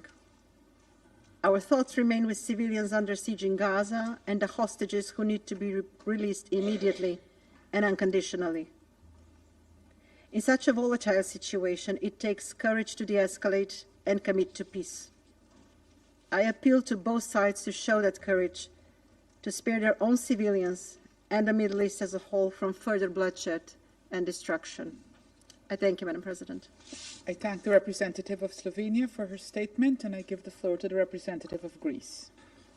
Thank you, Madam President. Let me start by thanking the Secretary General for his very important remarks. I also like to thank Under Secretary General Mr. Carlo and Director General Mr. Grossi for the informative and timely briefings. Madam President, since last Friday's emergency meeting, there has been a significant deterioration of the situation in the Middle East. Once a dreaded possibility, military escalation is now a reality. In this dangerous moment, allow me to make the following 3 points. First, we reiterate our call for immediate de-escalation and utmost restraint so as to end the vicious cycle of military action and violence. The international community must be urgently engaged in order to provide the necessary security assurances and a sustainable diplomatic endgame so as to avoid a regional or, worse still, a global conflagration. We fully support the Secretary General's appeal to all to avoid any further widening of the conflict, and we stress our commitment to regional security and stability, as well as support to any diplomatic initiative that will lead to a sustainable ceasefire. Second, Greece has repeatedly expressed, and does so again, its strong concern over the Iranian nuclear program. It is imperative to preserve the global non-proliferation regime as enshrined in the NPT, and Iran must comply with its legally binding safeguards obligations and can never be allowed to acquire a nuclear weapon. Third and last, Greece has consistently supported Israel's right to protect itself. We also echo the Secretary General's condemnation of the tragic and unnecessary loss of lives and injuries to civilians and damage to homes and critical civilian infrastructure. A week into yet another conflict, it's now more important than ever to ensure that civilians do not keep finding themselves in the crossfire, especially given the nuclear aspect of the involved crisis. We recall the obligation of UN member states to act in accordance with the Charter and international law. We consider of absolute priority the respect of international law and international humanitarian law.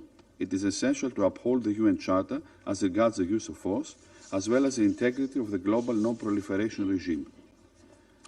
Madam President, in closing, allow me to reiterate that de-escalation and a full and immediate ceasefire are now urgently needed as a first step towards a sustainable peace.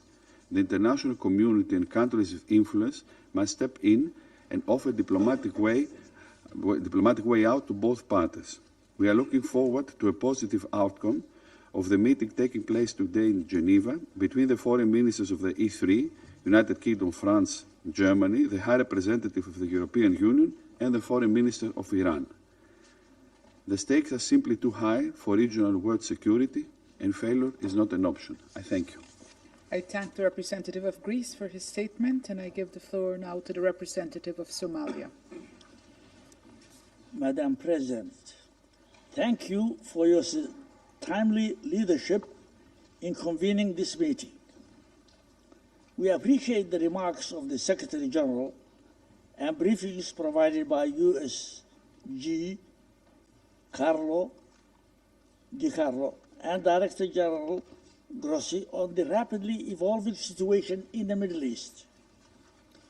The situation arising from reported Israeli airstrikes against the Islamic Republic of Iran on 13 June 2025 and Iran's subsequent response is a matter of great concern. These actions represent a perilous escalation that threatens to engulf the entire region in an uncontrollable cycle of violence, suffering, and pain. We strongly condemn any acts of aggression that violate the sovereignty and territorial integrity of member states. Such actions are in clear contravention of the fundamental principles enshrined in the Charter of the United Nations, particularly Article 2 and Paragraph 4, which unequivocally prohibit the threat or use of force against the territorial integrity or political independence of any state. We believe that all member states share a responsibility to act in accordance with these commitments. We emphasize the necessity of respecting the sovereignty and territorial integrity of all states, adhering to the principles of good neighborliness and settling disputes through peaceful means. Madam President, Somalia urges all parties to work towards de-escalation, to achieve a comprehensive ceasefire, and to restore calm and hope. Our delegation expresses deep concern about this dangerous escalation, which threatens grave consequences for regional peace and stability. The spillover of these hostilities imperil countless lives and threaten to deepen existing crises. Somalia strongly reaffirms the urgent necessity of establishing a Middle East zone free of nuclear weapons and other weapons of mass destruction, applicable to all states in the region without exception, in accordance with relevant international resolutions. We also stress the need for all Middle Eastern countries to join the Treaty on the Non-Proliferation of Nuclear Weapons as a step towards regional and global security. We emphasize the paramount importance of protecting civilians and civilian infrastructure, as well as refraining from targeting nuclear facilities that are under International Atomic Energy Agency safeguards in line with Security Council resolutions or decisions. Such acts constitute a violation of international law and international humanitarian law, including the 1949 Geneva Convention, and pose unacceptable risks to civilian populations and the environment. At this critical stage, Somalia calls for a swift return to the path of negotiations as the only viable means to reach a sustainable agreement regarding the Iranian nuclear program. We further emphasize the importance of safeguarding the freedom of navigation in international waters in accordance with international law and urge all parties to refrain from actions that undermine maritime security. Madam President, the complex challenges before us demand a collective and measured response grounded in dialogue, mutual respect, and the search for the common ground.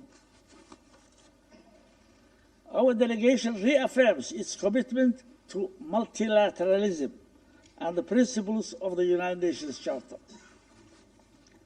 We urge all parties to act with responsibility and wisdom, placing the well-being of the region's peoples above all other considerations. It's important to seize this moment to redouble our efforts for de-escalation and to support a diplomatic process that can deliver peace, stability, security for all states in the Middle East.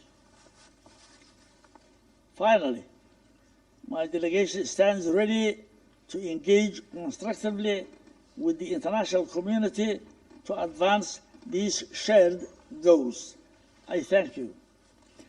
I thank the representative of Somalia for his statement, and I give the floor now to the representative of Denmark. Thank you, Madam President. And I also thank the Secretary General for his important introductory remarks, and Under-Secretary General Di Carlo and Director General Grossi for their detailed briefings and urgent messages here this morning. Madam President, as underlined by the Secretary General, the recent escalation in the Middle East has once again brought the region dangerously close to the brink of a region-wide conflict. The repeated attacks between Israel and Iran are cause for great concern and pose a grave risk to international peace and security. We must do our utmost, individually and collectively, to respond to this threat and to prevent further destabilization. Together with the European Union and many others, we join the call for maximum restraint and immediate de-escalation. We urge all parties to abide by their obligations under the UN Charter and international law and to ensure the protection of civilians and civilian infrastructure in line with international humanitarian law. We deplore the loss of civilian lives and unacceptable attacks on civilian targets, including the recent hospital attack. Furthermore, all actions should be taken and the necessary restraint shown to reduce the risk of nuclear accidents. Denmark's view is clear. Diplomatic engagement and a negotiated solution, with the IAEA playing a vital role, remains the only viable paths toward lasting peace in the region. Denmark supports all diplomatic efforts to restore stability and return to the negotiating table to seek a solution to the Iranian nuclear issue. And we welcome the E3 foreign ministers and the EU's meeting with the foreign minister of Iran in Geneva today. Madam President, we have been clear that Iran must never be allowed to acquire a nuclear weapon. Denmark has repeatedly expressed our concern about Iran's escalating nuclear trajectory. The fact that the IAEA is unable to provide assurances that the Iranian nuclear program is exclusively peaceful is deeply disturbing. We are further alarmed that Iran is non-compliant with the legally binding nuclear safeguards obligations as recently determined by the IAEA Board of Governors. There is no plausible civilian reason for Iran's production and stockpiling of highly enriched uranium. We strongly urge Iran to cooperate with the IAEA on the outstanding safeguard issues and to return to the negotiating table to secure an agreement with the international community which ensures that Iran's nuclear activities are exclusively peaceful, an agreement which upholds the global non-proliferation norms and which fosters lasting stability in the Middle East and beyond. Madam President, in closing, let me reaffirm Denmark's urgent call for de-escalation, for all sides to refrain from steps that could lead to serious regional consequences. In the face of mounting civilian suffering and at the risk of a spark that ignites a wider conflict, this is imperative. I thank you. I thank the representative of Denmark for her statement. I shall now make a statement in my capacity as representative of Guyana. I thank you, Secretary General, for your remarks and for your untiring efforts at peace. I also thank Under Secretary General Di Carlo and Director General Grossi for the very important updates provided. Colleagues, the recent escalation between Israel and Iran poses an immediate threat to the security and stability of an already volatile region. The effects of this conflict could extend far beyond its immediate borders, exacerbated by the non-compliance with international law. Sadly, regional and international peace and security are now both under threat. Guyana took note of Israel's letter of 17th of June 2025, in which the Council was informed of Operation Rising Lion, aimed at, and I quote, neutralizing the existential and imminent threat from Iran's nuclear weapon and ballistic missile programs, end of quote.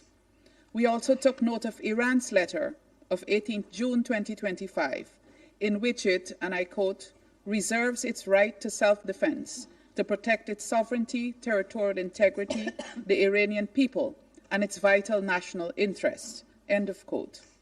While acknowledging these letters, we urge both Iran and Israel to exercise maximum restraint to avoid plummeting the region into deeper crisis and dangerously close to a nuclear catastrophe. We also urge both parties to adhere to their obligations under international law, the UN Charter, and the relevant Security Council resolutions.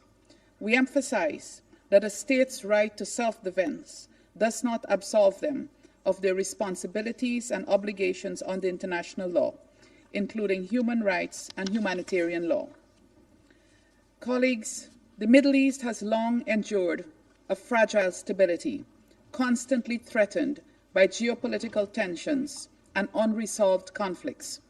As the war in Gaza continues, this new escalation threatens to shatter the delicate balance, igniting a wider regional conflagration with unimaginable consequences.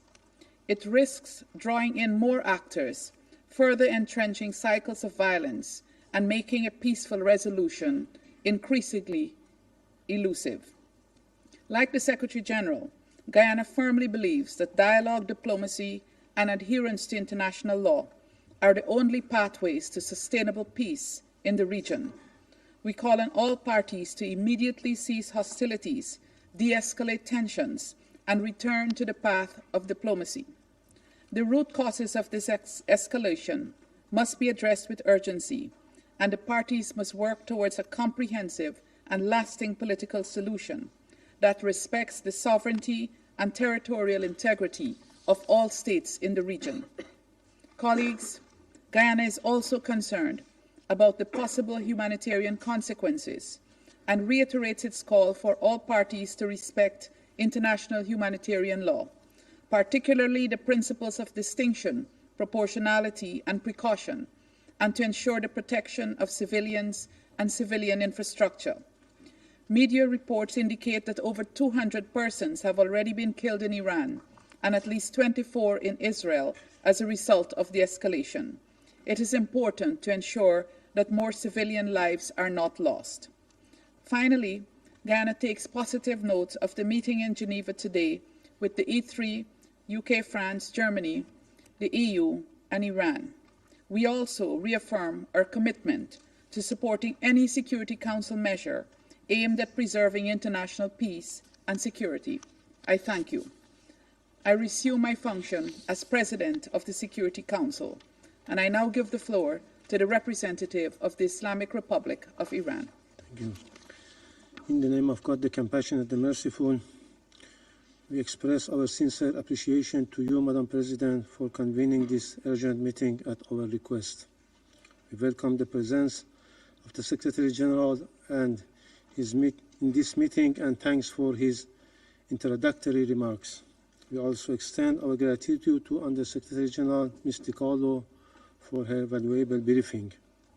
We thank Algeria, Pakistan, China, and the Russian Federation for supporting this meeting and for their clear condemnation of Israeli brutal attacks. Madam President, on 13 June, Israel launched a large-scale, unprovoked military attack against the Islamic Republic of Iran. Civilian cities, including Tehran, Isfahan, Shiraz, Tabriz, and Kermanshah, were deliberately targeted. The strikes were planned and systematic, killing senior military officials, scientists, professors, students, doctors, artists, athletes, rescuers, and ordinary civilians, including women, children, and infants. Many died in their sleep. These children killed in their bed.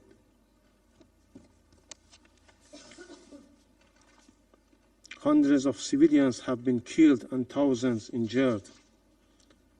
The aggression continues. On 16 June, Israel attacked Hakim Children's Hospital in Tehran, Farabi Rehabilitation Hospital in Kermanshah, and Iranian Red Crescent Society building and medical ambulances. These are only a few instances of the brutality and gross violation of international humanitarian law by Israeli regime. At least 2 pregnant women and their unborn children were killed. On the same day, Israel struck the national broadcasters IRIB during a live broadcast, killing journalists and humanitarian workers. Just today, Israeli regime inflicted damage to 2 other hospitals in Iran, endangering the lives of patients and medical personnel. Up till now, 5 hospitals have suffered from heinous attack of Israeli regime, along with physicians and humanitarian personnel who have been killed or injured. There were not accidents, there were not collateral damage, they were deliberated war crimes, acts of a state terror, and example of barbaric warfare. Madam President, Excellencies and colleagues, Israel also attacked Iran's peaceful safeguard nuclear site and facilities. On 13 June, it struck the uranium conversion facility and the fuel plate fabrication plant. On 18 June, it targeted centrifuge production sites in Tehran and Karaj, both under IAEA monitoring. On the 19th June, it attacked the Arak heavy water reactor built under the JCPOA terms and IAEA safeguard with no proliferation risk. These attacks violate the UN Charter, international law, the IAEA Statute, and Security Council Resolution 2231 and 487. Israeli strikes are an assault on the global non-proliferation regime. Security Council Resolution 487, which was adopted unanimously, clearly states that any military attack on the safeguard nuclear facilities is an attack on the entire IAEA safeguard system and the NPT itself. The Security Council must implement its resolution. If the Council fails to act now, it will send a message that international law and resolution apply selectively. If the non-proliferation regime collapses, this Council will share responsibility with the Israeli regime. Madam President, despite Iran's repeated warning about the threats of our peaceful nuclear sites and facilities, the IAEA Director General has failed to act. His silence undermines the agency's authority, neutrality, and credibility. The IAEA cannot remain silent while safeguard facilities are attacked. This inaction must end. Israel openly declared that it will continue this strike for as many days as it takes. We are alarmed by credible report that the United States, as a depositary of NPT, may be joining this war. Any such support violates the NPT and undermines global security. The selective invocation of international law by US, France, using it when convenient, Discarding it when it constrained their allies is a form of institutional hypocrisy that gravely undermines the credibility of this Council and the international law. Let me be clear, Iran's nuclear program is peaceful and under the world's most extensive IAEA inspections. Iran has long advocated for a nuclear weapon-free zone in the Middle East. Israel is the only possessor of undeclared nuclear weapon in the region. It refused to accede to the NPT and block regional disarmament efforts. Madam President, Israel's aggression violates the UN Charter. It breached the basic principle of prohibition of the use of force. It violates Iran's sovereignty and territorial integrity. It violates international human rights law and targets innocent civilians and threatens the right of life and security of our people. This regime committed war crimes, crimes against humanity and state terrorism. It attacks on safeguard nuclear facilities, set a dangerous precedent for global security. Madam President, the already dire situation has been exacerbated by mounting and irrefutable evidence of direct involvement by the United States in this illegal war of aggression. The US has publicly threatened to strike Iran's safeguard nuclear facilities. Such acts constitute a flagrant violation of Article 2, Paragraph 4 of the UN Charter and a breach of the sovereign equality of states. These reckless statements and actions emanate from the head of a state who is a permanent member of this Council and entrusted with primary responsibility for international peace and security, and an irresponsible behavior. Madam President, Iran has exercised its inherent right to self-defense under Article 51 of the UN Charter. Our response has complied fully with international law, including humanitarian law. We have taken all necessary precautions to protect civilians. Iran will continue to exercise this right as long as the Security Council fails to discharge its primary responsibility under the Charter and until the Israeli aggression is fully and unequivocally terminated. The Security Council must act now. We reiterate our call on the Security Council to determine the Israeli illegal use of force and armed attacks against Iran are a breach of peace and act of aggression. Adopt binding and enforcement measures under Chapter 7 to halt the aggression and prevent its recurrence. Condemn clearly the violation of Iran's sovereignty and targeting of our safeguard nuclear facilities. Address the risk of wider regional war, especially the unlawful involvement of a third country. Madam President, the lies and fabrication used by representatives of Israeli regime and its Western allies don't work anymore to whitewash and justify its horrendous crimes. International law is clear. There is no right for Israel to commit this act of aggression, no right to attack and target civilian infrastructure or safeguard nuclear facilities, no legal or moral cover for war crimes. The so-called preemptive attack and existential threat claims used by this terrorist regime and its allies to justify aggression have no basis in international law, and to conduct acts of aggression, kill innocent people, and violate the territorial integrity of states.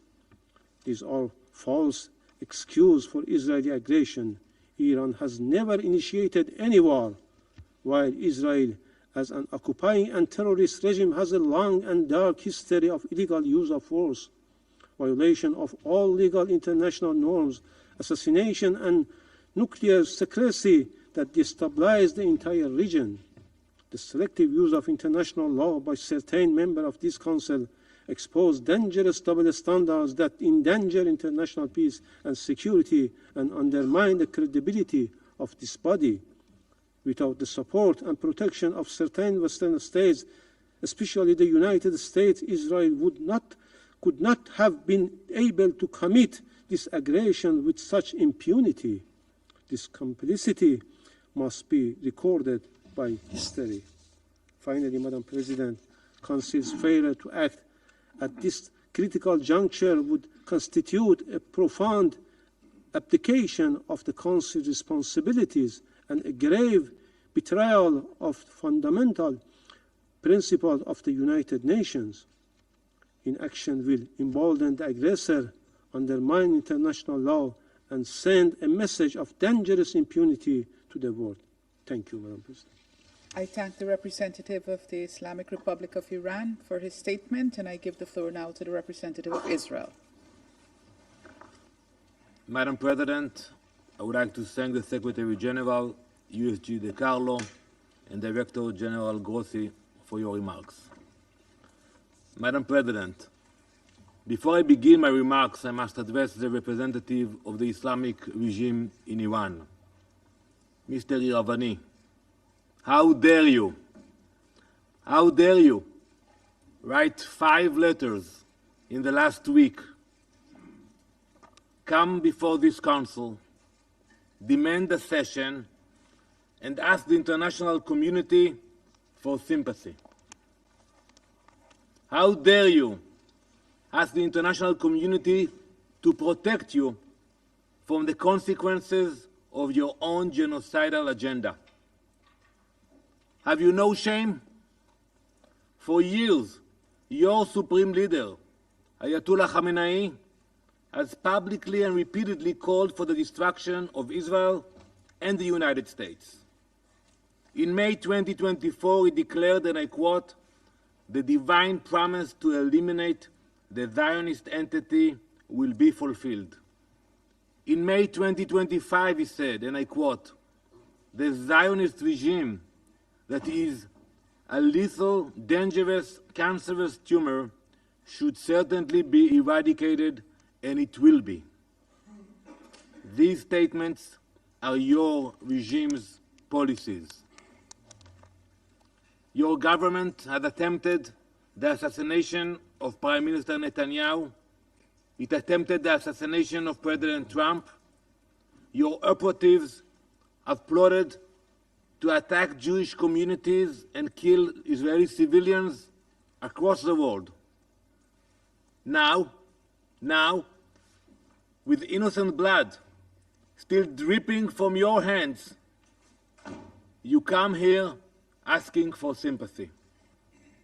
You demand protection from this Council while plotting the extermination of my people. It's enough. Enough with the performances. Enough with the theater.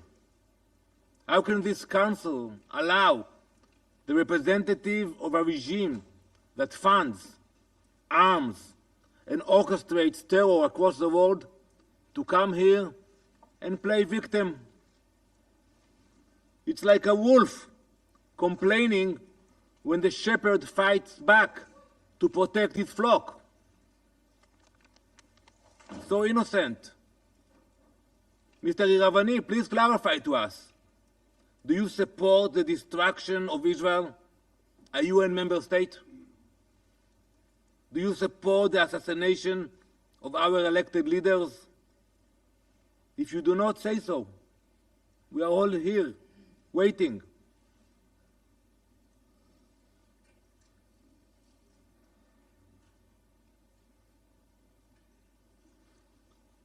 This Council should put an end to this charade, once and for all. Mr. Iravani, you are not a victim. You are not even a diplomat. You are a wolf pretending to be a diplomat. And we are done pretending otherwise.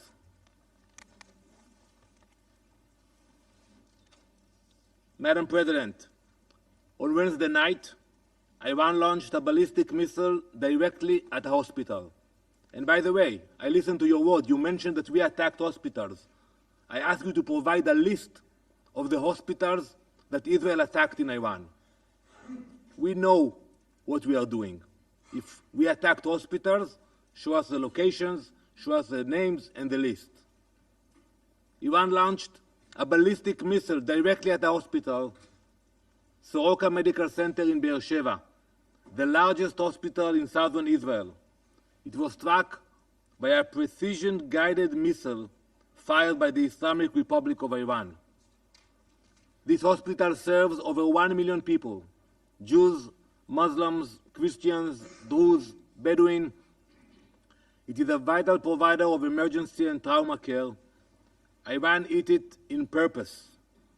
There was no military bases around, no mistakes, leaving those million people with severely reduced access to medical service. This was not a misfire.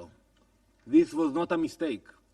Iran has proven its ability to strike strategic targets with accuracy. This was a deliberate act. It is a blatant violation of international law, a war crime, and a calculated attempt to murder the most vulnerable. Let this Council understand what that missile really signified, that no one is safe, that if Iran will target a hospital with a ballistic missile, it will target anyone, anywhere, with anything they have. Today it was Beersheba. Tomorrow it could be Brussels. Soon it could be Boston. Iran is rapidly expanding its ballistic missile arsenal. Today its longest range missiles can travel over 2,000 kilometers. That already puts Eastern Europe in range. But Iran is not stopping there. Iran is developing missiles with a range of over 4,000 kilometers. That would place every European capital, London, Paris, Berlin, Rome, within striking distance. And when that milestone reaches, what comes next? New York, Washington, the US entire East Coast. Before Israel took action, that reality was approaching faster than you could imagine. Council members, do you believe that such a regime will hesitate to threaten entire populations with nuclear-armed missiles? Can you guarantee? Especially a regime which chants death to America, death to England, death to Israel, and so many others. Because that is where the world was heading. Israel is stopping it. Iran has already enriched uranium to near weapons-grade levels. It cannot be denied. We saw the reports. It has built deep underground facilities designed to survive bunker-busting bombs. It has advanced missile delivery systems. And it has lied to the IAEA and the world at every step. There must finally be an acknowledgement that there is no greater threat to international peace and security than a nuclear Iran. The Soroka strike of our hospital should end any illusion that this threat is theoretical. Iran is not just building the capability, it is using it. We will never allow those capabilities to go nuclear. While the Ayatollah shout death to America and death to Israel, many on this council dismiss those threats. While Iranian missiles fly, the UN urges restraint and de-escalation while ignoring Iran's nuclear ambitions altogether. That weakness, that detachment from reality, that hypocrisy is what allowed Iran to get as far in its nuclear program as it did. It is what allowed Iran to sow chaos across the world. And let's analyze it for a minute. The Iranian regime has exported thousands of drones which have killed many civilians. It has harmed Hezbollah in Lebanon, Hamas in Gaza, the Houthis in Yemen, Shiite militias in Iraq, extremist groups in Syria and Africa, and criminal networks in Latin America and Europe. It's a war machine, stretched all around the world. Its reach is not limited by borders. Its hatred is not limited by reason, and its ambition is not limited by geography. We have already seen the consequences. Terror attacks in Argentina, Iranian agents uncovered in European capitals, proxy missile strikes on Gulf states. This is Iran's vision for the world, and it's happening in real time. Right now, Israel is the focus point for that murderous vision. Just yesterday, Iran launched another ballistic missile, this time carrying cluster munitions at a densely populated civilian area in central Israel. Cluster munitions are designed to spread multiple explosions over a wide area. He deliberately fired these munitions at civilians. Iran's intentions could not be clearer. Bloody murder. 29 civilians have been killed and almost 900 wounded by Iranian missiles.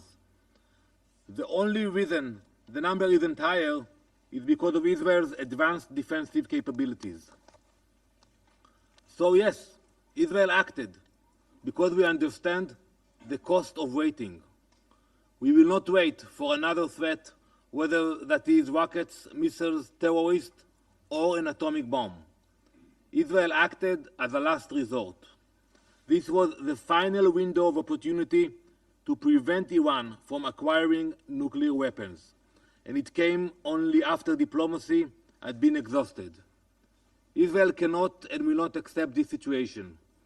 Operation Rising Lion was launched to neutralize an imminent and existential threat, and we are doing so in full compliance with international law.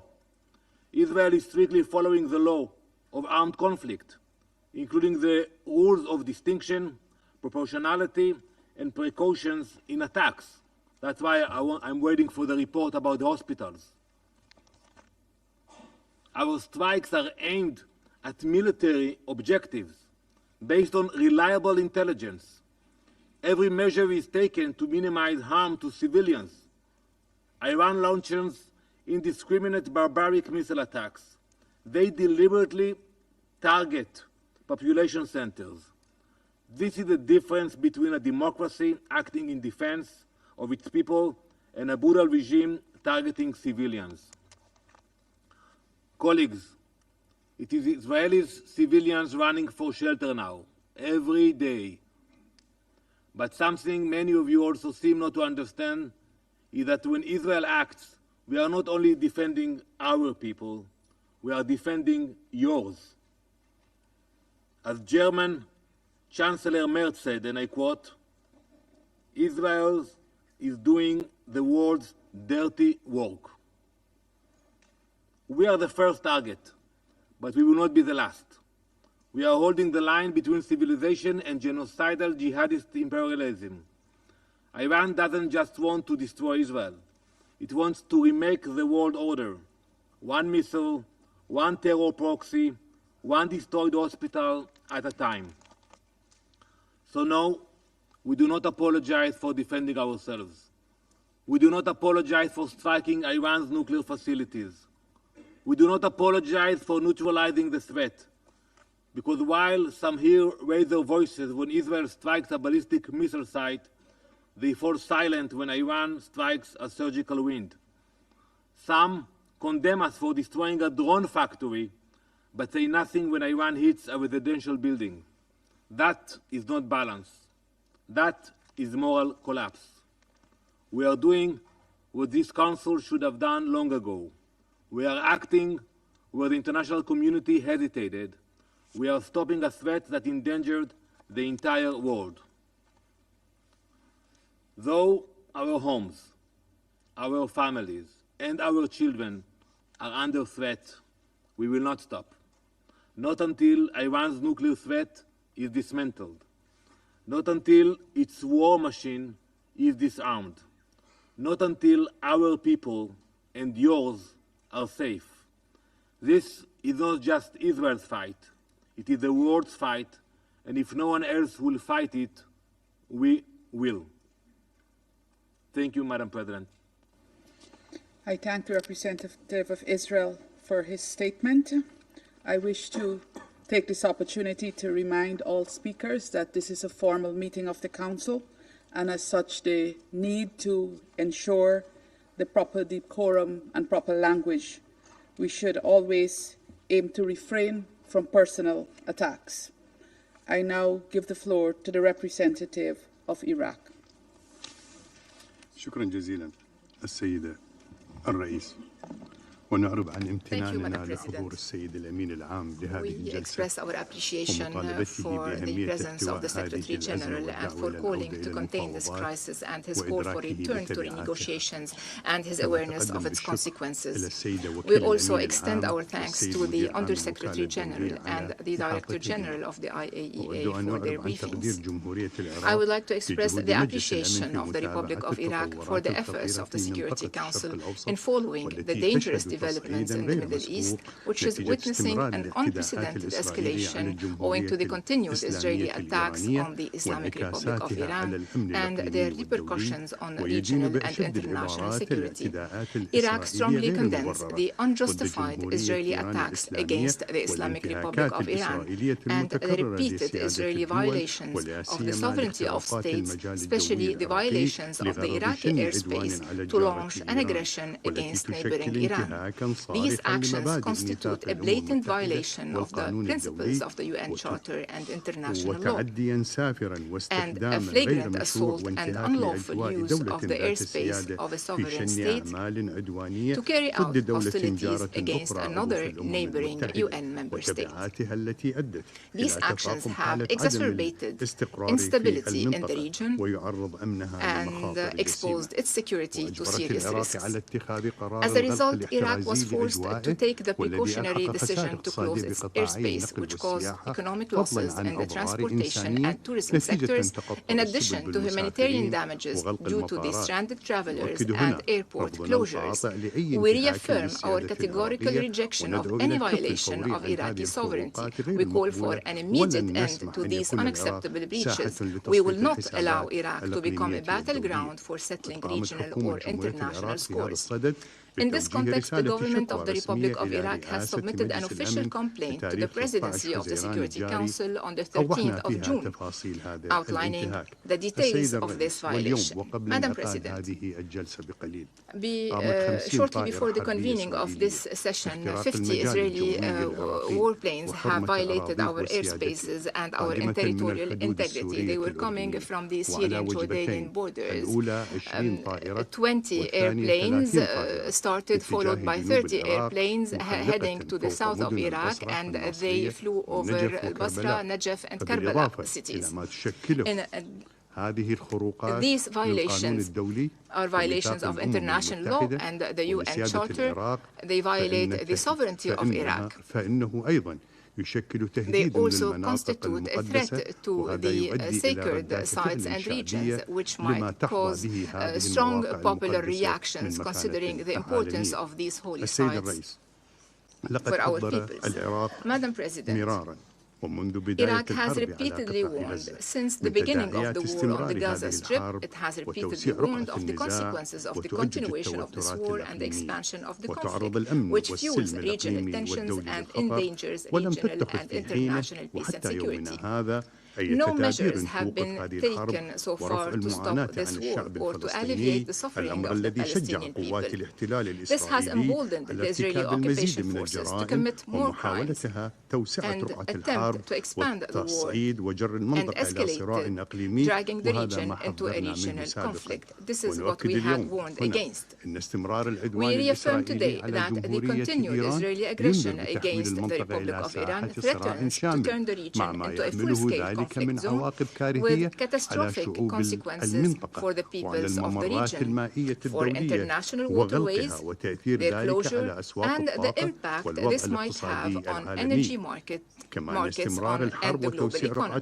The continuation and geographical expansion of the war or the involvement of new actors in this war all threaten to turn it into a comprehensive regional conflict that jeopardizes the stability of the entire region and will have dire consequences for all the peoples of the region, including countries that were not part of the direct conflict. إن هذه ليست المرة الأولى التي يجتمع فيها مجلس الأمن لمناقشة الإجراءات العسكرية التي يقوم بها الكيان الإسرائيلي ضد الدول ذات السيادة ومنشآتها النووية. وكلنا نتذكر بوضوح قرار هذا المجلس الموقر 487 لعام 1981 وتقرير مجلس محافظي الوكالة الدولية في حين واصف الفعل الإسرائيلي أنه ضربة لنظام الضمانات الشامل للوكالة ولنظام عدم الانتشار وعلى إسرائيل أن تخضع منشآتها النووية لنظام الضمانات والانضمام إلى معاهدة عدم الانتشار بهدف إنشاء المنطقة الخالية من الأسلحة النووية وجميع أسلحة الدمار الشامل الأخرى في الشرق الأوسط. كما أن الانتهاكات الجارية تتزامن مع وجود مسارات تفاوضية دبلوماسية قائمة حيث يشكل التصعيد العسكري الحالي ضربة قاصمة لكل الجهود السياسية المبذولة ويعيد المنطقة إلى مربع المواجهة في وقت نحن بأمس الحاجة فيه إلى تعزيز لغة الحوار وتغليب منطق العقل ونشجع الوكالة الدولية للطاقة الذرية بتنفيذ ولايتها الفنية. السيد الرئيس، Madam President, يواصل العراق بصفته رئيسا للقمة Iraq and its العربية capacity جهود as president الدبلوماسية of the الإقليمية Arabic Summit والدولية continues ودعا its إلى regional and عقد international اجتماع طارئ diplomatic efforts. It has لوزراء called for الخارجية an العرب emergency لتنسيق meeting of Arab المواقف foreign ministers to كما coordinate إننا positions. نعمل بشكل We are وثيق also مع working منظمة closely التعاون with the الإسلامي Organization لتوحيد of الرؤى Islamic والمواقف Cooperation بهدف to unify نزع visions فتيل هذه and الأزمة stances الخطيرة to واحتوائها defuse this serious وإنقاذ crisis and الأرواح contain وضمان it عدم to save انزلاق lives المنطقة and إلى ensure the حرب region does شاملة not slide مدمرة into a devastating وتجنب full-scale نتائجها war. خاصة في ظل We must also الاستهداف avoid the المتكرر consequences للمنشآت arising from the النووية repeated والتي قد targeting تؤدي of إلى nuclear تسربات facilities, إشعاعية which could lead to كارثية catastrophic تتجاوز radioactive حدود leaks الدولة that go المستهدفة beyond the borders وتشكل of the تهديدا targeted مباشر state طويل and الأمد pose a لحياة long-term الإنسان direct threat to والبيئة human في الدول life and the المجاورة environment ومنها in العراق. neighboring countries, ختاما including السيد Iraq. الرئيس In يدعو conclusion, العراق Madam مجلس President, الأمن إلى Iraq calls ممارسة on the Security مسؤولياته Council في حفظ to السلم shoulder its والأمن responsibilities والقيام in بما يلي. maintaining peace and أولا security and doing التحرك the العاجل following. للمطالبة 1. Take بوقف urgent فوري action to لإطلاق demand an النار immediate ومنع أي ceasefire and تصعيد prevent any إضافي further وتجنيب escalation, المنطقة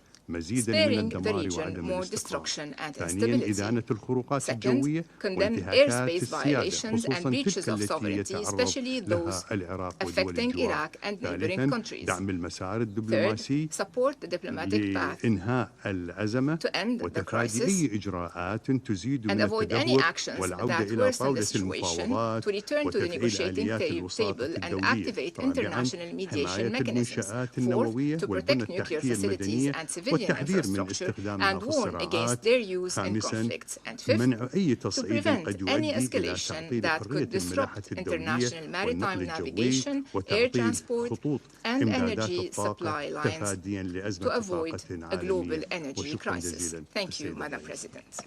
I thank the representative of Iraq for his statement, and I give the floor to the representative of Kuwait.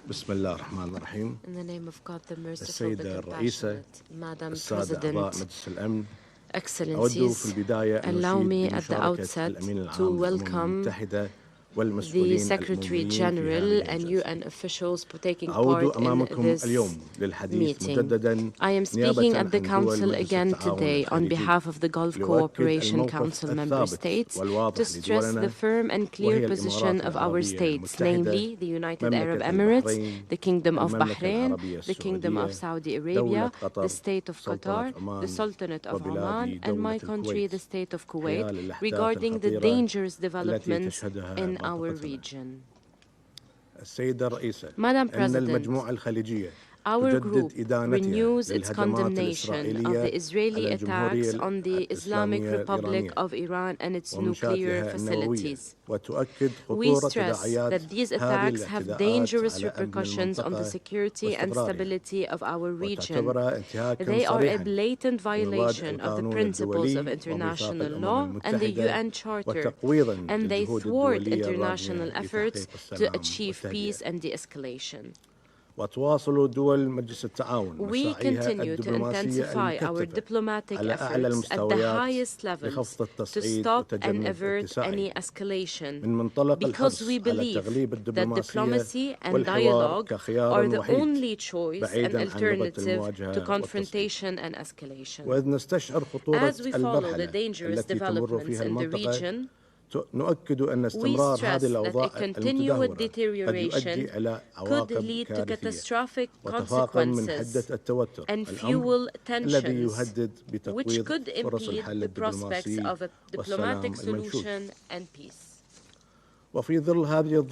In light of this sensitive and delicate situation, which requires us all to stay alert and act with wisdom, we call for the highest levels of restraint and ending hostilities immediately to prevent an expansion of the conflict and return to dialogue and negotiations, because this is the best and only way to overcome the current crisis, ensure sustainable international and regional security and peace.